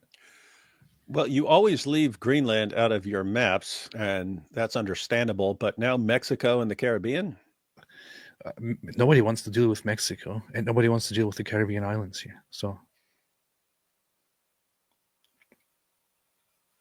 yeah, just something to consider, Israel, if you're watching. Anyway. Sar, have you read the anti-Semitic diatribes from church fathers like Origen, and Ignatius? Should I hate all Christians now? Yes. Yes. Yes. By the way, guys, that would be the exact same reasoning that's used with the Jews. Because keep in mind, again, as we pointed out, what the Talmud actually is. It's like later commentaries. So think about this. When I criticize Islam, it's pretty common to go to commentaries, right? So a Muslim says, oh, what the Quran really means here. And I go, oh, look what Ibn Kathir says. Look what Al-Qurtubi says. Look what your commentators say. There I'm pointing out, hey, you've got some commentaries on this. Guess what? If someone says Ibn Kathir is an idiot, he's a Sunni, I'm not even a Sunni, I'm a Shia. Okay, you would be explaining that you do not adhere to the views and interpretations of Ibn Kathir. Okay, possibly you have a better interpretation and so on. Oh yeah, that makes sense. Well, just imagine quoting Ibn Kathir and saying that is what all Muslims believe and that is binding upon all Muslims. You'd be factually incorrect. He's one commentator among others, right? You don't have to. You do not have an obligation to agree with Ibn Kathir. That's what it's like if you say a rabbi said this. Well, you could agree with the rabbi. A rabbi said it. That means all Jews are evil. And the same thing with Christians. You've had Christians who said, we keep talking about Martin Luther and so on, who said some very messed up stuff about Jews. Do you then apply that to all Christians and say, this is what all Christians believe? No. Do you apply that to all Lutherans? No. What are you talking about? So anyway, there's always one group where any member of that group who has ever said anything or done anything can be equally attributed to every single other member of the group down through history. By the way, one group. When we say Martin Luther, most people are not aware. Most people are not aware of the extent of things Martin Luther actually said about Jews. There is not a single Jew in the history of humankind has said anything. All Jews put together have probably not said 1% of what Martin Luther said about Jews, about other people. So if you are going to blame all Jews and hate all Jews because of something that one rabbi at some point said, good luck turning that logic around. Good luck turning that around, because Luther was really messed up. Some of the early church fathers and their opinions on things were really messed up, and so on. Alhamdulillah. I was almost going to bring out my references to what Martin Luther actually said, but I will leave it for now. Don't push me. You can be as good as the best of them, but as bad as the worst. But don't push me. I actually have the book that Martin Luther wrote about the Jews, and I marked it, made references of it, and so on. What he said was things like, in my opinion, we should gather all the Jews, and we should make sure to burn down all their homes and their synagogues, and put sand and dirt on them to make them disappear entirely, and take all of their wealth and all of their money and all of their belongings and enslave them, make them work for little money, unless of course we have the means to simply kill them all, or to just whatever. Bull. These were things that Martin Luther said. Martin Luther was in German. You don't even understand German, so you have no idea what he really said. This is why the Nazis actually liked him and used him as a reference. Mina here, and yet these people care about Palestinians. They're not willing to listen to a Palestinian who's much more educated and experienced than them. Give them all a one-way ticket to Palestine. He should have been pulling that card. Listen, they will not even allow a Palestinian to speak. They hate us Palestinians. This is my people. He should have been using that every time they booed him. Look at them booing a Palestinian. Alhamdulillah. This is a genocide against me. How can we help a peace burnout? Praying aside, you need to, I don't know, man. Constantly make fun of him, tell him what a loser he is until he makes videos. Say, what a loser. What a loser you are. Loser. I had some different ideas, like moving somewhere else, moving closer to David and working together. Yeah. For some reason, I don't know what happened with that. Yeah, what the heck is that? We got Jai and DOC moving next month. We're about to set it off. You need a room. You need a room that is like what those guys have that just interview people. You just need you need to bring in new people every month that you sit down and interview. And apart from that, hey man, you got Jai and DOC, both fluent Arabic speakers. Who else do I need? I need Anthony, because Anthony's a Bible guy. We need a Bible guy. Bible guy, that's a guy who knows the Bible like really, really, really well, reads all the commentaries and stuff. So that's Anthony. And then maybe Mary Harp. She seems to have a grasp on Islamic history that is really, really powerful. You got all that together. We just go live every single night, total free for all. Everyone call in, bring your best every single night. I saw this post earlier, which I found very funny. Like, it's hilarious, man. That's messed up, man. Why do you have to be so messed up? Sometimes I just have these funny, stupid ideas, and I just laugh. Someone should make should make a love song about Nasrallah. Oh man. Poor big cheeky Nasrallah guy. Hey, Daily Wire and Apostate Prophet. Glad to see y'all doing well. Daily Wire, when do you come visit us, Israel? Alhamdulillah. What's IL? You said Israel. How do you know that's what it means? Israel. It's IL. Yeah. So as I pointed out, was supposed to be part of multiple groups before COVID, and then went there after COVID with AP, and then was supposed to be going there as part of a group that kept getting rescheduled, and was looking forward to going in March. And I found out everyone that I wanted to go with, they had dropped out because it kept changing and so on. So I probably won't go as part of a group, but I'll probably at some point soon, Dark Angel, soon get a couple of friends. Like John McRae wants to go there. A couple of others want to go there. Go as like a small group. But we'd all be on the same page. There's just too much cool stuff to do. And it is serious that guys, when I say, if you are ever planning on taking a trip to Israel, you've got all these people like, no, but it's dangerous right now when there are rockets. And so this is the absolute, hands down, bar none, best time to take a trip to Israel that you will ever have in your entire lives. If you want to go around this, because some of the tourist spots that Christians and so on go to, if you go to them, they are normally jam-packed. They're normally jam-packed because a bunch of tour groups are going there at the same time. They're jam-packed. When you go there now, there is no one at these sites. And it is awesome if you want to go there and not be in the middle of a giant crowd. A giant crowd. But yes, I will probably want to go back before the tourism picks up again, which would be, it would have to be in the near future. Hey, how is your thing going? Your sponsorship with these guys. But hey, wait, Gabriel, I sent you a rabbi to speak with on the X mailbox. Oh, that was you? I saw wait a minute. I think I saw a message from you, but I thought, oh, this is you. Okay, I see. I saw a woman with an AI picture, and I thought, no, this is not real. This is probably not a real person. But yes, I will have a look at your message. Okay, thank you. How's your Artsa Box sponsorship going? I don't know. I did a commercial about it. That's funny. Yeah, David and I both agreed to have to advertise for this Artsa Box thing, and I still need to integrate that and start advertising for these guys. Because you should put that. You should put that in the middle of your Mosab video. I should or like 10 minutes into it, guys.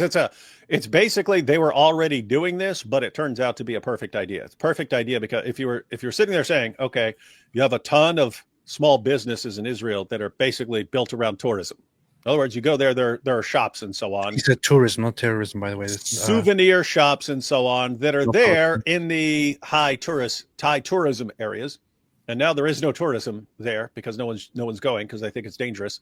And so all these small businesses and so on, a lot of them are going out of business. So what you'd want to do if people aren't going there, and you can't make people go there, what would be a really good idea is if someone is getting items from various local sources and shops and so on, putting them together into a box. But that's exactly what they're doing. They don't send pagers in the boxes. Don't worry. They don't send any pagers in the boxes, especially not if you use our code. If you don't use AP's code. If you don't use AP's code. No, don't say it. Then there will be a pager in your box. Yeah, I need to advertise for this. I still need to do that. Yeah, it could be in a dirt bag. I want to support it, but it's something where you can get a gift box containing things from the Holy Land, with which you can use the discount code Apostate. Apostate. Here, code Apostate. This is the worst. Hey, put that as the banner at the bottom of your screen. Yeah, is that what you're doing? Let me see. Code Apostate. Discount code Apostate. Yeah, you can do that now. Discount code Apostate. You can order here from the Holy Land on Artsa Box. It's called artsabox.com. And you can order and enter the code Apostate. When you do that, you can help both Israel and these people, and you can help me as well. Alhamdulillah. And yourself, most importantly. Yeah, so you're getting cool stuff, and you're helping a lot of people. In fact, a bunch of the businesses that that Artsa gets items from They've said that if they hadn't been able to still send stuff out through the arts of boxes, they would have gone out of business. And it's something like, I forget, but I looked it up, something like 60 or 80,000 small businesses in Israel had to close up this year because of various problems. AP, on your frustration prayers, see Luke 18:1-8. I will make make sure you're making your notes. Better make some notes and quit being so frustrated like a baby. 1-8. Inshallah, we'll have a look. We'll have a look. I am Billy. What is your opinion on Gemma 3:9b from Talmud? 40 years before destruction of the temple, the red cord didn't get wide, and other stuff around this time. A Jew was crucified and did rise again from the dead. Not sure. Don't know much enough about it to look at it. No, there is. Matter of fact, I heard that at a Yom Kippur service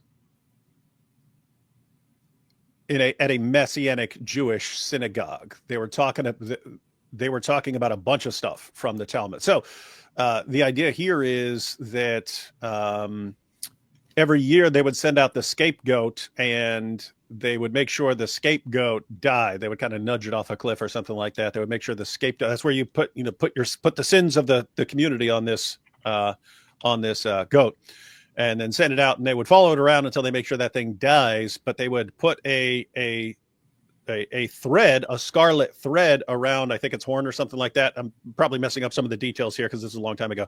But they put a little scarlet thread, and then when that thing died, they said that every year the scarlet thread would turn white, and that would be that would signify that God had forgiven their sins. That's what they do. Anyway, they still continued that, but it's in the Talmud. It doesn't explain why. It's just, hey, and in such and such year, it stopped working and it wouldn't change colors anymore. But it's the year Jesus died. And so that's what I'm saying. You had Messianic Jews actually go to the Talmud, and they're pulling out the stuff that they find interesting there. But guess what? They understand what the Talmud is. It's a collection of commentaries from rabbis and so on. So if you said to a Messianic Jew, do you believe in the Talmud? Yeah. Does he believe that everything there is a command to him and he has to believe in it? No. Do you believe that you have to agree with every rabbi in every state? No. But guess what? No one believes that. No Jew believes that that's what the Talmud is. Except me. Except AP. He's the one. I'm the only one who believes that about the Talmud. Alhamdulillah. It's exhausting to battle so many groups in this war, said Minna Hill. The Islamic world, the leftists, the Christian conservatives, the Candists, the pro-Palestine Jews, the cowardly police. It's super easy to lose hope. It is really messed up. It is difficult. Difficulty. Don't know what to say about it. Wish you all strength. Wish you all strength. Searching deeper, AP, accept Jesus and the emptiness will go away, then you will know Jesus is real. Israel. Makes sense. Israel. And Wyckoff, AP, the willful evil out there is exhausting, but you are making a difference. Former Jewish atheist speaking. Keep praying. I'm happy to hear that, Ian. Without an E.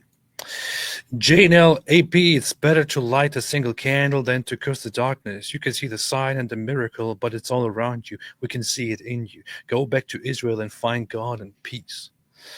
I do want to do that. I was in talks recently to just do that. Just need to pick up on that again. And Wyckoff, hey AP, here's a prophecy. Christ will claim you. God lost that you're not motivated by money. Save this prediction. Well, the thing is, I am completely motivated by money. I was just saying. True. I was about to say, you don't know what you're talking about here, Ann. I was just saying that publicly so that people can perceive me as a good guy. Yeah. So, in other words, if all you care about is money, do you want people to know that all you care about is money? No. So you say, oh, I don't even care about money. That's not what motivates me. I'm just all about truth and justice. And yeah, exactly. GG Ryder, Mosab said those students are Palestinians. A child born in Gaza or Judea isn't Palestinian. Palestinian is an ideology, not an ethnicity or a race. Alhamdulillah. Robert Michaels, AP, get some meds. We love you very much. Inshallah, working on it. Will it 1985? Guys, please stop asking AP when he will become a Christian and telling him he should become Christian. As a Christian myself, I cringe all the time reading this. You can force someone to believe. Yes, you can. What are you talking about? Yeah, and besides, guys, you keep offending AP. Look how mad he gets. Every time we finish a live stream, he's like, "What's all these stupid Christians telling me to convert? Why can't they be nice?" Sankey, at least when Dawa guys try to find Mo in the Bible, they have to read half a verse. Gapers don't even gapers. Gapers, that's a good one. Gapers don't even check quotes on Safari, the lowest IQ scholarship. I know, man. They don't even. It's so funny. Every single time they come with these fake sources, I'm like, I just asked them to give me a link to that source, and then they stop immediately. No response. They suddenly disappear. They suddenly got busy or fell asleep or something. I don't know. Moo Joe, David Wood AP, please bring Talmud expert and let him answer all the Talmud quotes or Christians we have, and David Wood can challenge him about anti-Christian quotes. That would be good. Yeah, because I was thinking of you interviewing people about the Talmud. It would be cool if I'm sitting there. What about this? How dare you say this right here? This offends me as a Christian. You're sick. Yeah, I have been thinking of getting in touch with that one guy who wrote a very, very famous site in the past defending against. I would say get a couple of guys from different backgrounds. Get like an Orthodox rabbi, conservative rabbi, maybe a Reformed rabbi. The funny thing about Jews is that they don't. The Jews are funny. Jews are a joke to AP. You heard it here. The funny thing with Jews and Jewish scholars is that for the longest time now, they haven't concerned themselves very much with responding to people and debating with others and all that. They have been very much spending the centuries just teaching internally and saying, oh yeah, we don't want to get into a discussion. We don't want to talk these things, So it's kind of an odd thing to do to most of them, to suddenly discuss. AP, and also there is a dark history attached to people asking Jews for a debate. Namely, that there were instances in European history and Muslim history where Jews were basically baited into having a public rigged discussion, which would then result in expulsions and genocides and taking all their wealth and so on. It's pretty messed up. I'm Berliner mit Berliner. AP, please teach David Wood Backe Kuchen. Der Bäcker hat wait, AP is going to teach me Backe Kuchen? Okay. Backe Kuchen, der Bäcker hat gerufen. Wer will guten Kuchen backen? Der muss haben 7 Sachen. Eier und Schmalz, Butter und Salz, Milch und Mehl. Safran macht den Kuchen gelb.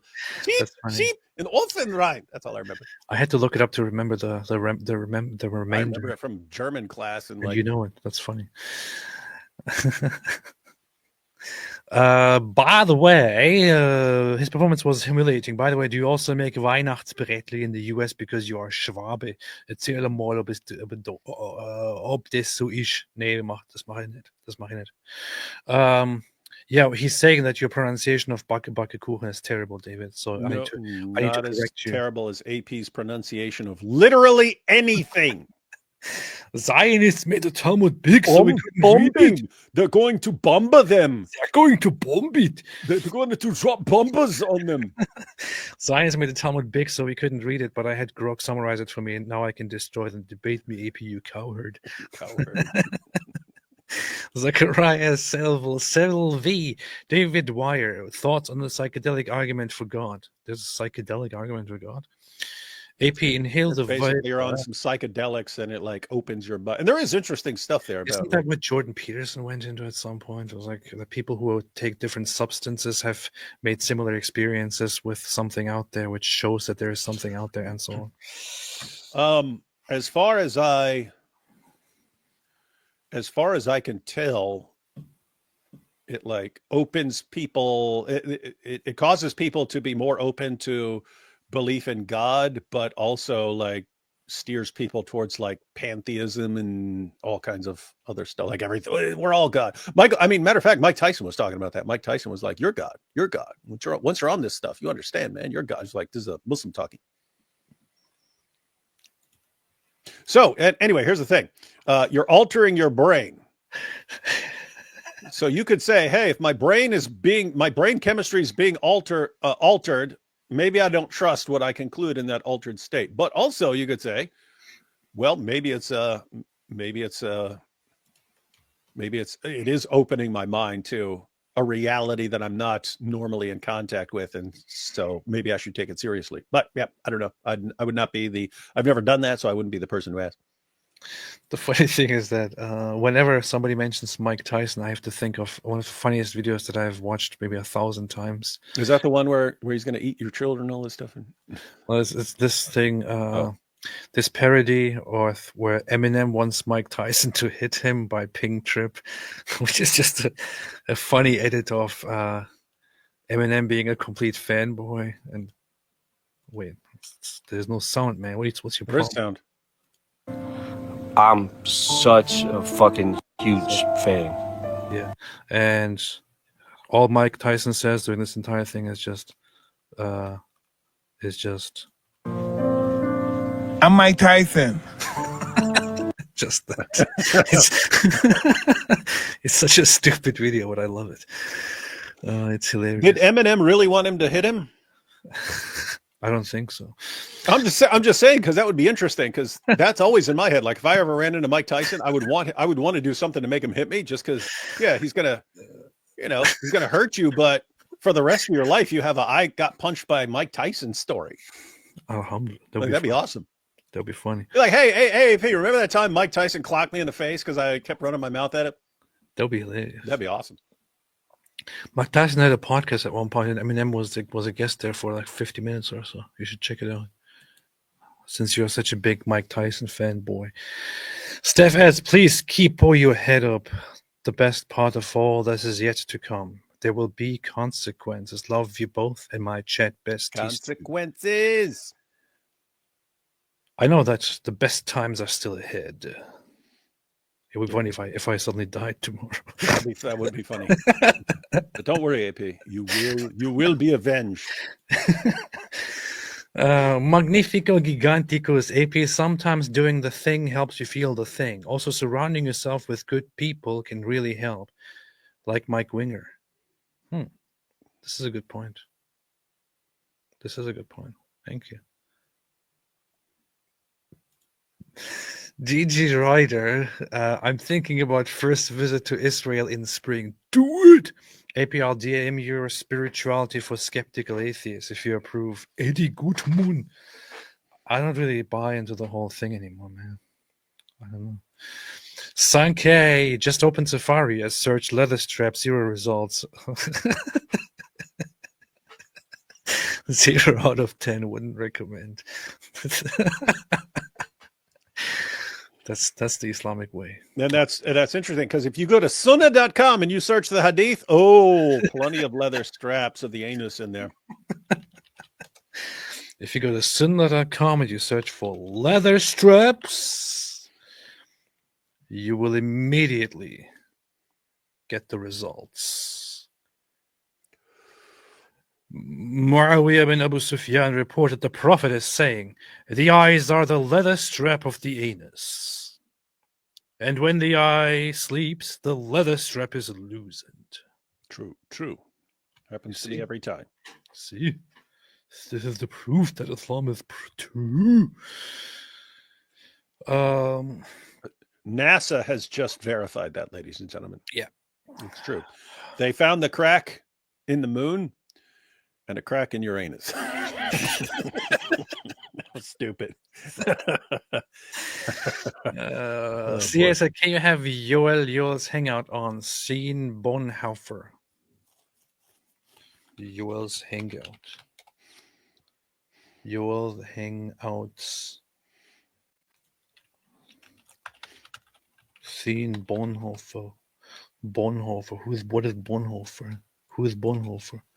Who is Bonhoeffer? I haven't. I haven't. But yes, I'll check it out. Thank you, CA. Victor G, guys, I have a trophy Quran from South Lebanon. Would you like to have it to do with it whatever you like? I would say you should put it up on your wall for target practice. It would be cool to have it'd be cooler to have a Quran from Hamas, but if that's a Hezbollah Quran, that's pretty Hezbollah. cool. All right, so it won't work for me. I live in Canada. Really? Why does it not work for you? Interesting. Gotta check that out. Victoria Knox says, Dominican, I'm not honored by your map, AP. I'm not honored by your map. Why did I not include the Dominicans? No, you didn't. Isn't that supposed to be a good thing? Because you are then not part of Israel's great plan to take the whole world. I don't know. Or do you want to be part of Greater Israel? I don't know. Drew Traver, David Wire. Have you noticed the Billy Carson of Forbidden Knowledge debate with historian Wes Hoof? It's juicy in Apologetics lawsuits. David, did you know about this? No, we mentioned earlier that there's something going on. I'm not familiar with Billy Carson. I'm going to have to check it out just because there's a reason everyone's on this subject right now. So I'm going to have to check it out. There's no reason. There's a reason. No. There's a reason. There's literally no for reason. the sunshine sky, and there's a reason why I'm feeling so high. Must be the season. David Wood, one of the guys in Billy Carson West of debate, is really even wild. married to a Muslim woman, and they went to church for counseling. I'd like this covered by an apologetics guy, but it's up to you, said Drew. Wait a second. Daily Wire, one of the guys in the Billy Carson and Wes Huff debate is even married to a Muslim woman, and they went to church for counseling. I'd like this covered by an apologetics guy, but it's up to you. I don't know what I'd be covering there. An apologetics guy. The sky is apologetic. David Wingers was on IP stream. What will you do? I mean, who's David Winger?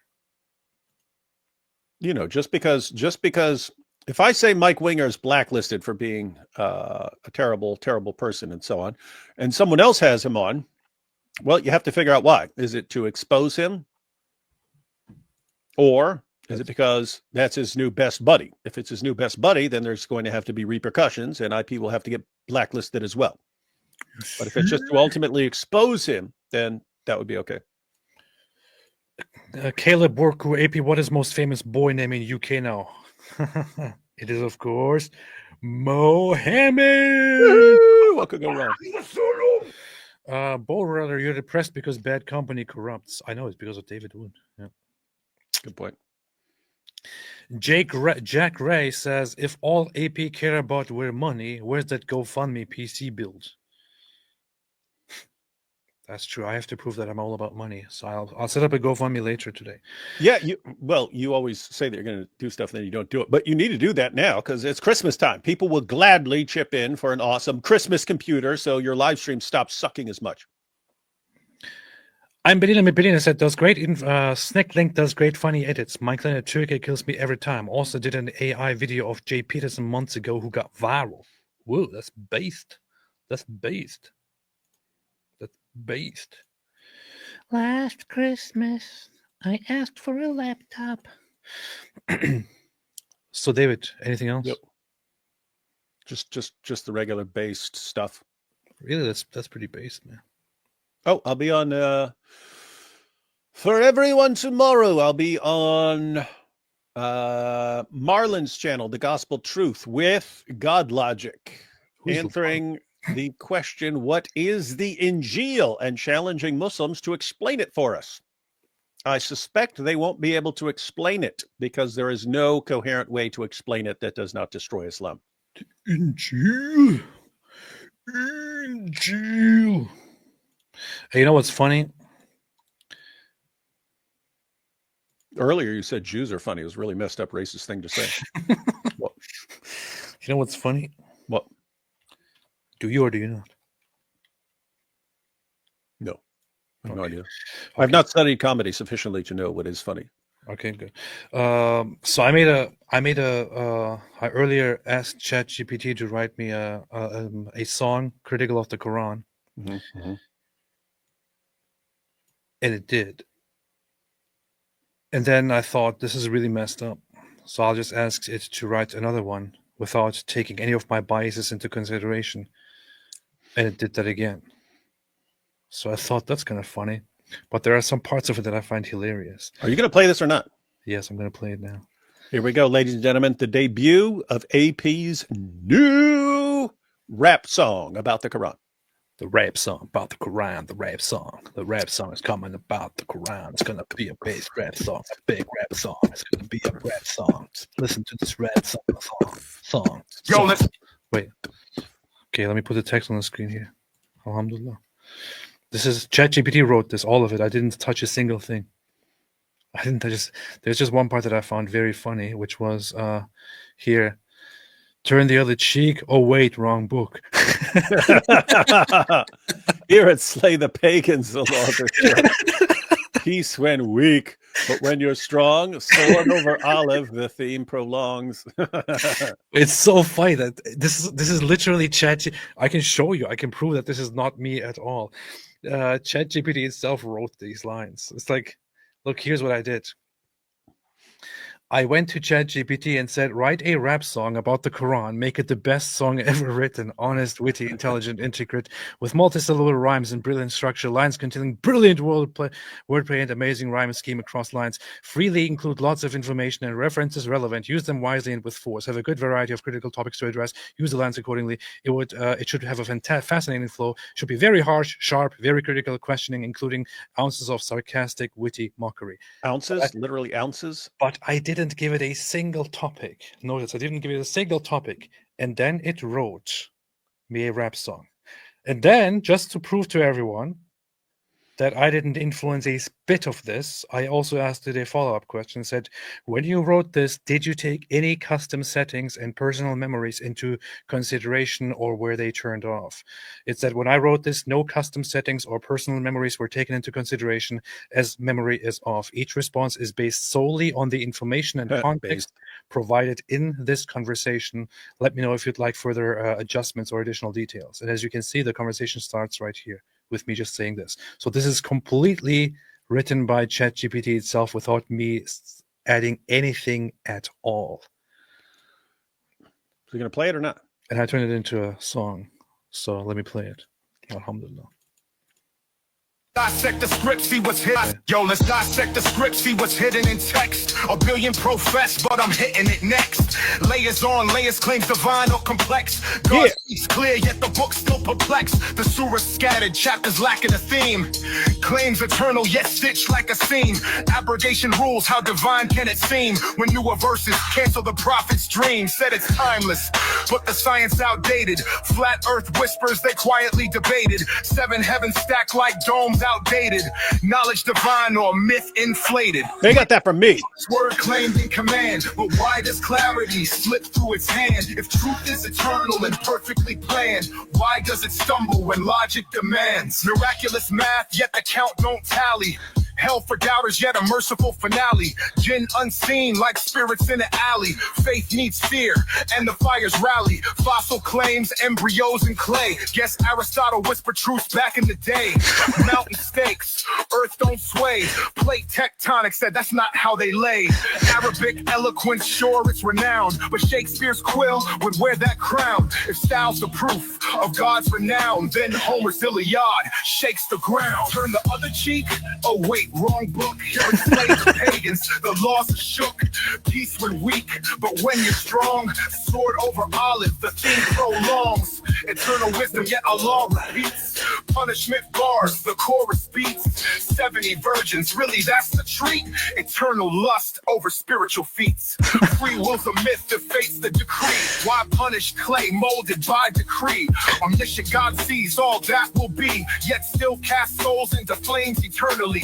Prophets are sent, yet signs are withheld. God's test rigged, the verdict upheld. If hell's eternal, is it mercy expelled? Infinite wrath, the equation's derailed. Wars for faith, blood spilled in his name. Infinite good seeks finite shame. Perfect justice sounds morally lame when finite acts earn infinite flame. Read was the first word claimed in command, but why does clarity slip through its hand? If truth is eternal and perfectly planned, why does it crumble when logic demands? A book so revered it's whispered in prayer, yet so divisive it breeds despair. If truth needs threats, does it truly fare, or is it just a king's crown dressed in air? God are the minds of men who spun the lore. Question the book and question it more. The search for truth is an open door. Faith that fears doubt can't settle the score. Isn't it amazing? It's pretty based. This is actually what ChatGPT itself wrote. Great job, ChatGPT. Now I'll forgive you when you send those Elon Musk robots after us. But I found this hilarious, man. I looked at this and I thought, this is brilliant. Turn the other cheek. Oh, wait, wrong book. That was amazing, man. It's still kind of hard to believe. This is why I was actually curious. I was like, wait a minute, did I leave something on? Did I give it instructions or something? So I had to ask to check actually if it took my personal memories into consideration or not, and it didn't. So it's so good. Alhamdulillah. I'm going to publish this song. You should ask that. You should ask that blonde chick who's famous for making her videos where, oh, but ChatGPT says the Quran is true. You see, play that song and get her reaction. That's what they do. I can also now say, hey, if you want to behead me over this stuff, it's not my fault. It's ChatGPT. These are not my lyrics. What's wrong with you? Deborah Friedman, put this in the computer font, please. $18. Thank you. That's very Jewish of you. $18. Thank you so much. I appreciate it. Number 18 stands for life in Jewish thought. Songs are for may your new computer have a long life. May it. That song so good with AI, it's discouraging. I know it is messed up. Lots of musicians, lots of professionals are like, this is literally taking all our places. It's doing stuff in 1 minute that we spend lots and lots of time over. And I understand, I get it. C'est la vie. Leaf of a vine eternal MacD in the house. MCD here. MCD here. All right, David, anything else? No. Okay, good. Nancy said, wait, that was AI. Yes, it was the AI. It was AI. The lyrics were AI. The beat was AI, although I refined it a little bit. The voice was AI, although it sounds a little bit like Tupac for some reason. I don't know. Anyway, thanks everybody for watching. Thanks everybody for watching. As always, have a fantastic day. And until next time, stay away from the 99 names of Allah. From the 99 names of Allah. Stay away from Islam.